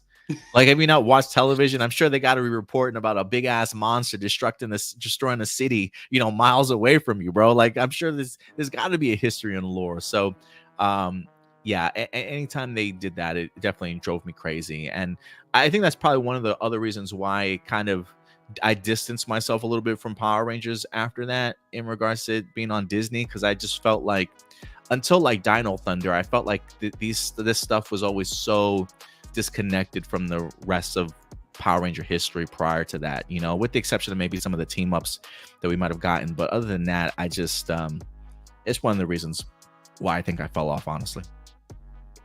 Blossom with the super chat. Hold the phone. First off, Blossom, thank you so much for the $5 super chat. Again, guys, if you guys don't know, we have no sponsors around here, so we grow by your fan support. So super chats really do come in handy. Definitely helps us grow as a channel, allows us to go to conventions, allows us to do a ton of things in regards to up our production value for the show as well, and do more content. So Blossom with the $5, always appreciated. She says, I like that Dustin believed in them. My Tokyujas believe in them too, mostly though Kimberly's stories. But yeah, I love that Dustin believed in them. Especially as somebody who like believes in things like UFOs and aliens and the supernatural, right? Like that had to be like Dustin's position, right? Like, bro, the Power Rangers aren't real, and having people, you know, push back against him. So Dustin very much sort of like the believer. So yeah, I was a big fan of that. Sam with the Gokaiger is better than Super Megaforce. Yeah, I think a lot of us totally agree with you. Next couple questions. Jessica Friedman, do you think Masked Rider would have lasted longer if they had kept it in the same universe as MMPR? And when do you think we will see Supergirl in My Adventures of Superman? Well, Supergirl's coming this season, right, Stuart? Yeah, I think give it like I want to say like probably my prediction halfway point is when we get introduced to Supergirl. I was like mentioning my review. I don't want her to come too early because I feel like that would make things a little bit too easy for Superman if he has like someone, you know, equal in strength with him to help him out. So I want them to just wait just a little bit longer till we get her. They actually, I think, in one of their recent promotions, are hinting at the introduction of Steel. Also, I don't know if that's next week's episode or coming up pretty soon. But yeah, they're definitely hinting at Steel. I hope so. I love that, you know, I love him as the, you know, kind of side character in Superman and Lois. Like what they did with his backstory, completely like almost the opposite of the comic books, you know, because in the, you know, comic books, he becomes like, you know, a superhero because Superman's dead and, you know, he's someone that admires Superman. But in this version, you know, his origin is that he hates Superman because he comes from a world where Superman literally took everything from him. So I love this new take of the character and like how he develops over time, and then suddenly, you know, has a whole 180 of this version of Superman now that he gets to know him more. It's God, Superman and Lois is such a perfect show. Well, we got one more season of Superman and Lois to certainly look forward to. Hopefully Stuart will go ahead and give us a review in regards to that as well. But yeah, man, as far as the first question, do you think Masked Rider would have lasted longer if they kept it in the same universe as MMPR, Stuart? Not if it had the same writing. There's only so much you can do with fan service, and I think that Masked Rider, even though they tried to hype it up with with their tie-in with Power Rangers at first, you know, essentially, if you don't have the same, fun, that same, like, I don't even want to say quality because it's not like, you know, the standards for a show to be the same quality as Power Rangers is that high, but man, I don't know. Hard to say because I wasn't really around back when that show was airing, but if I had to guess, I would assume that no, if it had the same writing production that was behind it. Yeah, I mean, I briefly remember a little bit of the Masked Rider. I can't remember if it followed Power Rangers or when it came time slot wise. I did dig the suit though, but it did have those elements of the same sort of writing style for me. Yeah, I don't know what would have made it successful. It just felt like Power Rangers was just so overwhelming that anything that tried to copy it just felt like a copy and paste sort of situation. You know, Big Bad Beetleborgs. I don't know how many seasons we got of that. I mean, I think we got like enough. Like VR Troopers, I think for me was like the next closest thing of something that I was really into that kind of shadowed Power Rangers. But yeah, I guess Masked Rider just felt too much like we've seen this before type of mentality, but I don't know. I think with Beetleborg, that one worked out a lot better because unlike Masked Rider, where you had a character that just was kind of a more, I guess you could call him a Superman type character, except for unlike Superman, he actually had memories of his home planet because it was like taken over when he was like a teenager. So I think the relatability of that character just didn't exist. Whereas Beetleborgs, you had 3 kids that, you know, younger people just loved seeing themselves in, so it was just easier to relate to them. I totally agree. Peg C, what's up, Peg C? Says, I have a couple questions. Did you ever watch The Big Bang Theory? If so, what are your initial thoughts? I was never a fan of it personally. I really? Watched a couple episodes here and there. Like on the one hand, I did like that. I did like a lot of the referential humor, but like I just didn't like any of the characters. You know, for me personally, I just, that was my biggest issue is I just, the characters came off as stereotypes rather than appreciation of nerds. You know what I mean? I can kind of see that. Maybe I embraced my nerdom too much at the time when I was like, okay with it. Cause I'm like, yeah, I was a comic book geek nerd all the time. You know, I don't know if I mean, maybe I was a stereotypical nerd, you know, because I do remember having some conversations like them when back in high school with a lot of my friends, sort of thing. So maybe I felt like, hey, it's a good representation of me, I guess, to a certain extent. I did like the characters. I thought the humor was pretty funny.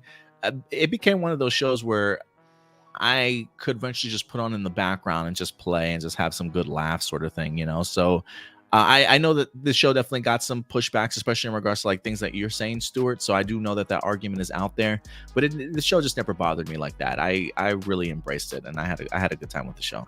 Yeah, and let me also clarify, the biggest issue is that I've never committed to watching it, so I've only seen like a couple episodes here and there out of context. So I'm sure it's one of those shows that if I actually like sat down and watched, I'd be like, oh, okay, this isn't like what I thought. Kind of like It's Always Sunny in Philadelphia.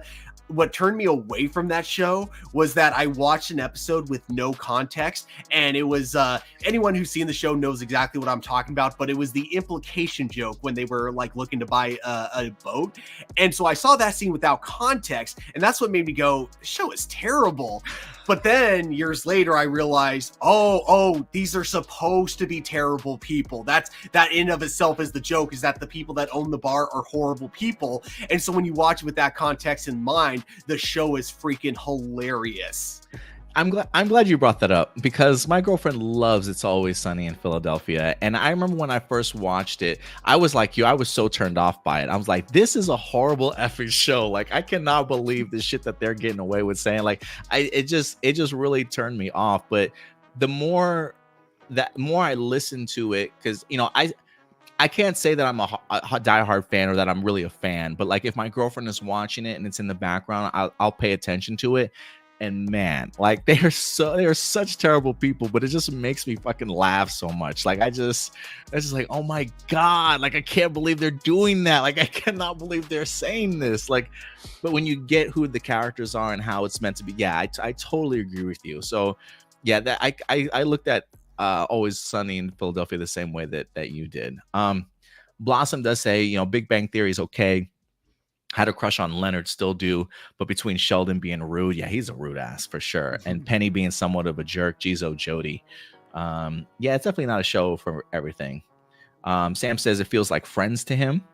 And I can kind of see that for a certain generation of people for sure. But yeah. Which is your favorite costume design of Cyclops? His original look from the comics, the blue costume with the yellow trunks, or the blue and white stripe costume? Oh my God. Can I let me just say, my guilty pleasure, Stuart, is Cyclops in the blue and white stripe costume from his time in X Factor. I don't know. I used to have an action figure of him in that costume. It just works for me.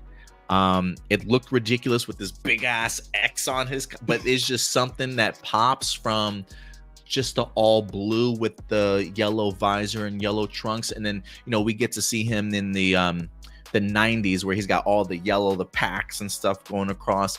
But there is something about the X Factor run of Cyclops and really the X-Men during that time when it was the blue and the white stripe costume that just does it for me. So probably not the most popular of his choices, but for me, I absolutely love that costume. I gotta go with the black leather from no, I'm kidding. From the Bryan Singer. No, I'm kidding. No, I gotta go with the first one just because it's the one that I'm more used to from, you know, the giant size X-Men. Yeah, from giant size X-Men, and you know, mostly as I know it from the original 90s X-Men show. Or I can't even call it X-Men 97 now, because if I say X-Men 97, people are going to assume I mean the new X-Men 97, but I guess it would apply to both. So X-Men 97 look for me. Great question. Have you checked out the documentary on Disney Plus called Assemble: The Making of X-Men 97? I have not. They I will say the Disney Plus documentary of Assembled is really great.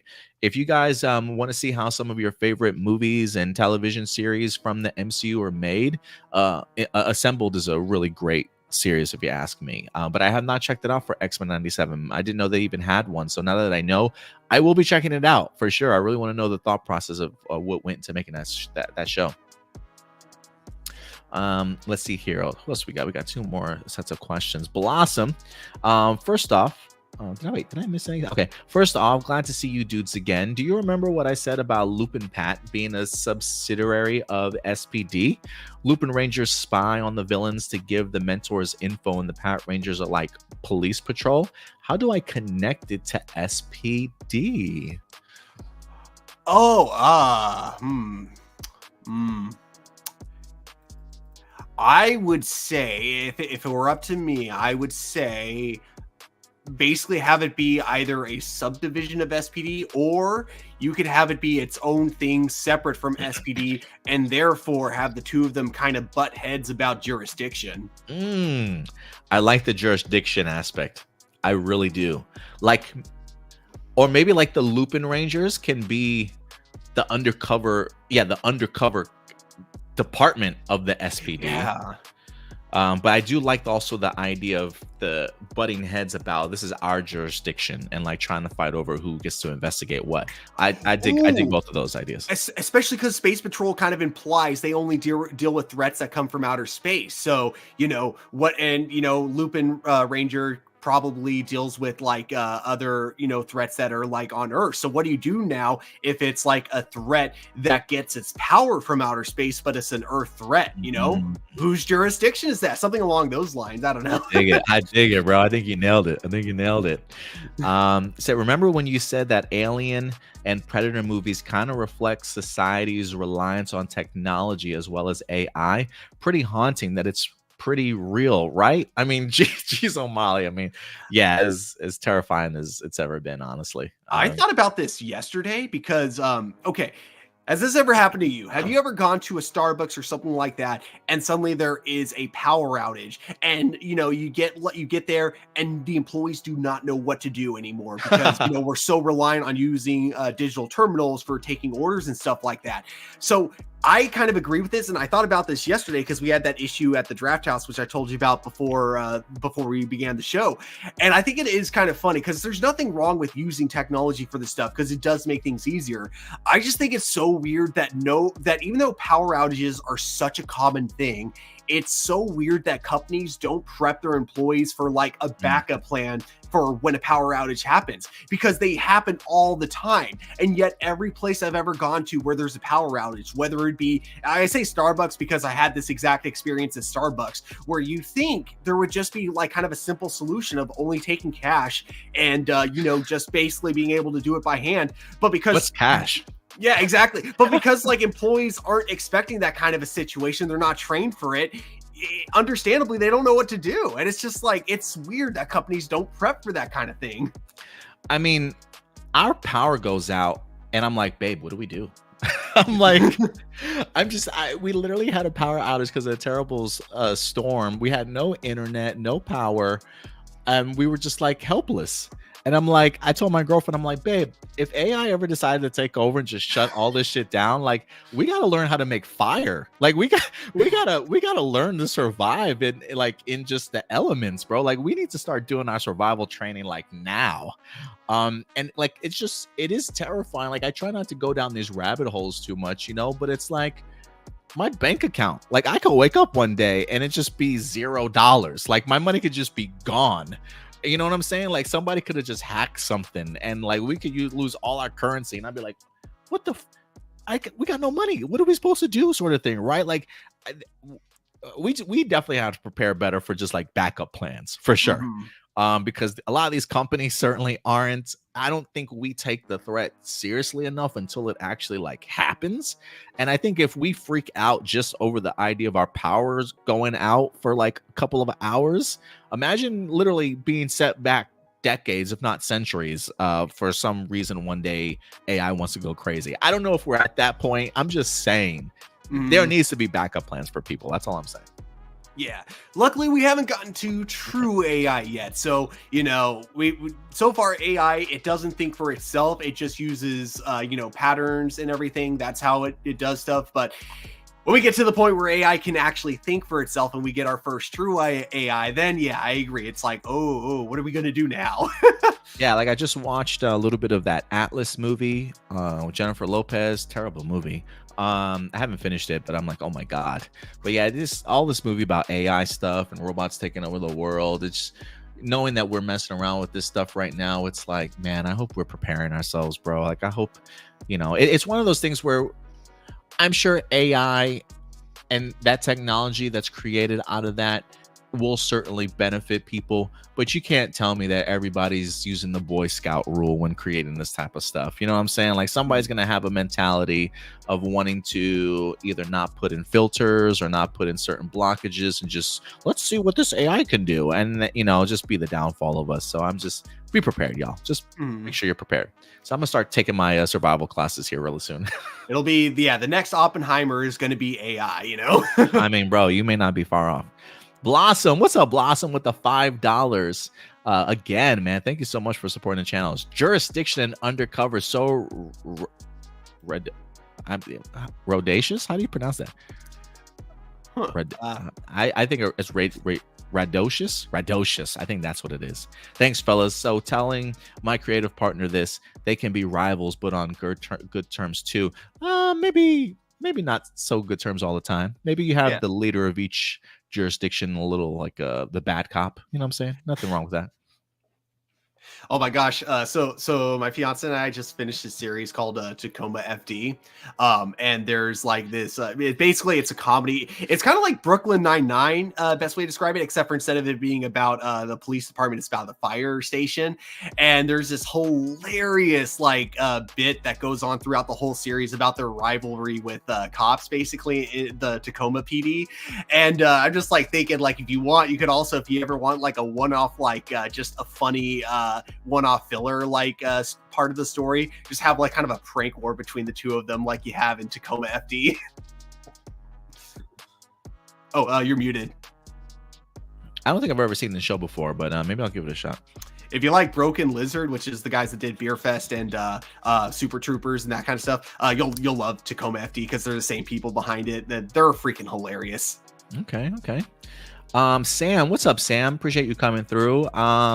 Anson Mount reacts rumors for Inhuman Return, the MCU, the Avengers Secret Wars. He already popped up. I don't need him again. I don't need him again. See, I thought that until watching Strange New Worlds all the way through, because when I saw Doctor Strange, I hadn't seen Strange New Worlds yet, but now that I've seen it, and I really am starting to love this actor, I kind of want to see him come back. I want to see him get a second chance. They ruined it for me. I get it, but they ruined it for me, man. I agree with you. Anson Mount is a great actor, and the fact that they literally just let him come back just to destroy him and kill him in a horrific way, I'm just like, bro, why? Why even come back? If I knew, for me as an actor, if I knew hey, we got this script and we got this moment here that we really want to bring your character back, why would I say yes to that? I don't want to be humiliated on the big screen like that. So look, I mean, is there an opportunity for him to come back? Yeah, absolutely. It's Secret Wars. It could be another variant of Black Bolt for all we know, but you've already ruined it for me, man. You've already ruined it. Totally. Not Anson, but MCU ruined it for me. The MCU did, yeah. What do you think of Chris Hemsworth in Transformers G.I. Joe? Will he play Duke? That's my prediction. As I mentioned earlier. I can see that. I can easily see that. Would you like to see a third live action film for Ben 10? Maybe Tom Holland as Ben Tennyson, a third action film. They've made some Ben 10 films. Yeah, they had I can't remember if he directed both of them or just one, but so not Keanu Reeves, but the other guy from Bill and Ted's Excellent Adventures. I am such an a-hole for forgetting his name. Alex something. Winters? Is his name Alex Winters? I think so. But yeah, he directed one of the two movies. But they were nothing big. They're straight to TV movies, so they're not anything big. As for the second part of the question, give me someone new. I love Tom Holland, but that just seems like kind of cheap, lazy fan casting. I don't know. I would like someone new to play the role of Ben 10. And I would also like to see a young kid play Ben 10. I don't want it to be like a 20-something-year-old. Yeah, I don't want it to be like high school Ben 10. I want actual 10-year-old Ben 10. Give me that origin story, but in live action. I dig it. Yeah, I do remember seeing that comment from Tom Holland. So yeah, we'll see. He said, I heard about Street Fighter getting a reboot movie, and I think it will be great. Another fighting game adaptation. Yeah, he links a comic book resources article from May 25th. Legendary is starting to hype the upcoming Street Fighter reboot. A new live action movie from Legendary is currently in the works. It says per Collider, the poster was showcased at the Las Vegas Licensing Expo. The reboot retaining the logo that looks like the one used for the video games, but seems to hint at the film aiming to be faithful source material. Yeah, I'm ready for another Street Fighter movie. Yeah. I said this about like what I want to see in Mortal Kombat 2. Just give me a straight tournament movie. You don't need to have like a plot building up to it or anything. Just go straight to the tournament and have the plot play out during the tournament, like in the first Mortal Kombat movie. By first one I mean like the first one released in the early 90s, not but basically for Mortal Kombat 2, the modern Mortal Kombat 2, when that comes out, that's the direction I hope they take with it. Yeah, I would agree. I would be completely down for that sort of iteration of Mortal Kombat. But yeah, I think it's been years for Street Fighter, so I'm ready for them to give it another shot. I don't know if they saw Mortal Kombat and they're like, we could do something better, or well, first off, I hope Mortal Kombat 2 is better than the first one that we wind up getting on Max. But I hope that they are learning from their past ways and give us something a little bit better with this video game adaptation for Street Fighter. I mean, I think we've seen a nice course correction a little bit for video game adaptations. A lot of those are very sort of storyline heavy driven shows though, that have really tapped into the drama and making it land for like a live action television series. So I am hoping that maybe there's something in Street Fighter that they can really tap into to make it work on a bigger scale. So I would be open to. I'm open to it. It's been years, so I wouldn't mind giving them a shot. Yeah. But that will do it for all of our live viewer questions today, ladies and gentlemen. So thank you everybody who certainly came through and dropped your live viewer questions for us. We truly do appreciate it. Each and every week, man, we'll give you the opportunity to converse, give us some topics to discuss in the last hour of the show. So as always, we definitely appreciate it, man. Stuart, you got any plans the rest of this weekend, man? What are you gonna get into? Not really. Well, I will be doing my Adventures with Superman. I will be reviewing that. Hopefully my review for that will be up either Tuesday or Wednesday. I do feel bad because I did kind of I gotta admit, I kind of phoned in my review because I did it like right before I was like getting ready for work. So my first review for my Adventures with Superman isn't my best. So I promise I will do a lot better with my next review going into episode 3, because I will definitely take more time with it. So yeah, you can look forward to that. So we got My Adventures of Superman review. I'm going to be doing a double episode review for Boone Boomger as well this week. Again, we got our live review Wednesday night at 10 p.m. Central Time for the Acolyte. Yeah. And I believe within a couple of, I don't remember when, we got some other shows that are getting ready to drop, like The Boys season 4 in June, House of the Dragon in June. I'm gonna see if Indy is gonna be able to be up and ready to maybe do House of the Dragon reviews again for season 2, but we'll see. I'll definitely keep you guys posted. But this week you should definitely have some content from us. If you're big wrestling fans, we got a Raw, NXT, SmackDown review as well. So we're definitely gonna have plenty of content on the channel here this week. So if you have not subscribed to us, please go ahead and do so. Stuart, if people want to follow you on social media, where can they find you? You guys can find me at TurboStew01 over on Instagram. And you can find us everywhere at APlus Opinions across social media. I definitely would recommend following us over on Facebook. That's really where we drop a lot of the articles throughout the week to keep you updated, posters, trailers, featurettes. We definitely have a ton of news throughout the days, each and every day throughout the week. Definitely subscribe to us here on our YouTube channel for all our great content, certainly going forward. But yeah, you can find us on social media everywhere. We're also on TikTok at Hero Report, if you want to follow us on TikTok. We also have a Discord forum if you like your forum communities. There is a link in the description box below. And yeah, if anything, we'll certainly see you guys next week. Oh, you know what? Next week, I am actually going to be out at Fan Expo Dallas. So I'm going to be doing some shorts for you guys here on YouTube.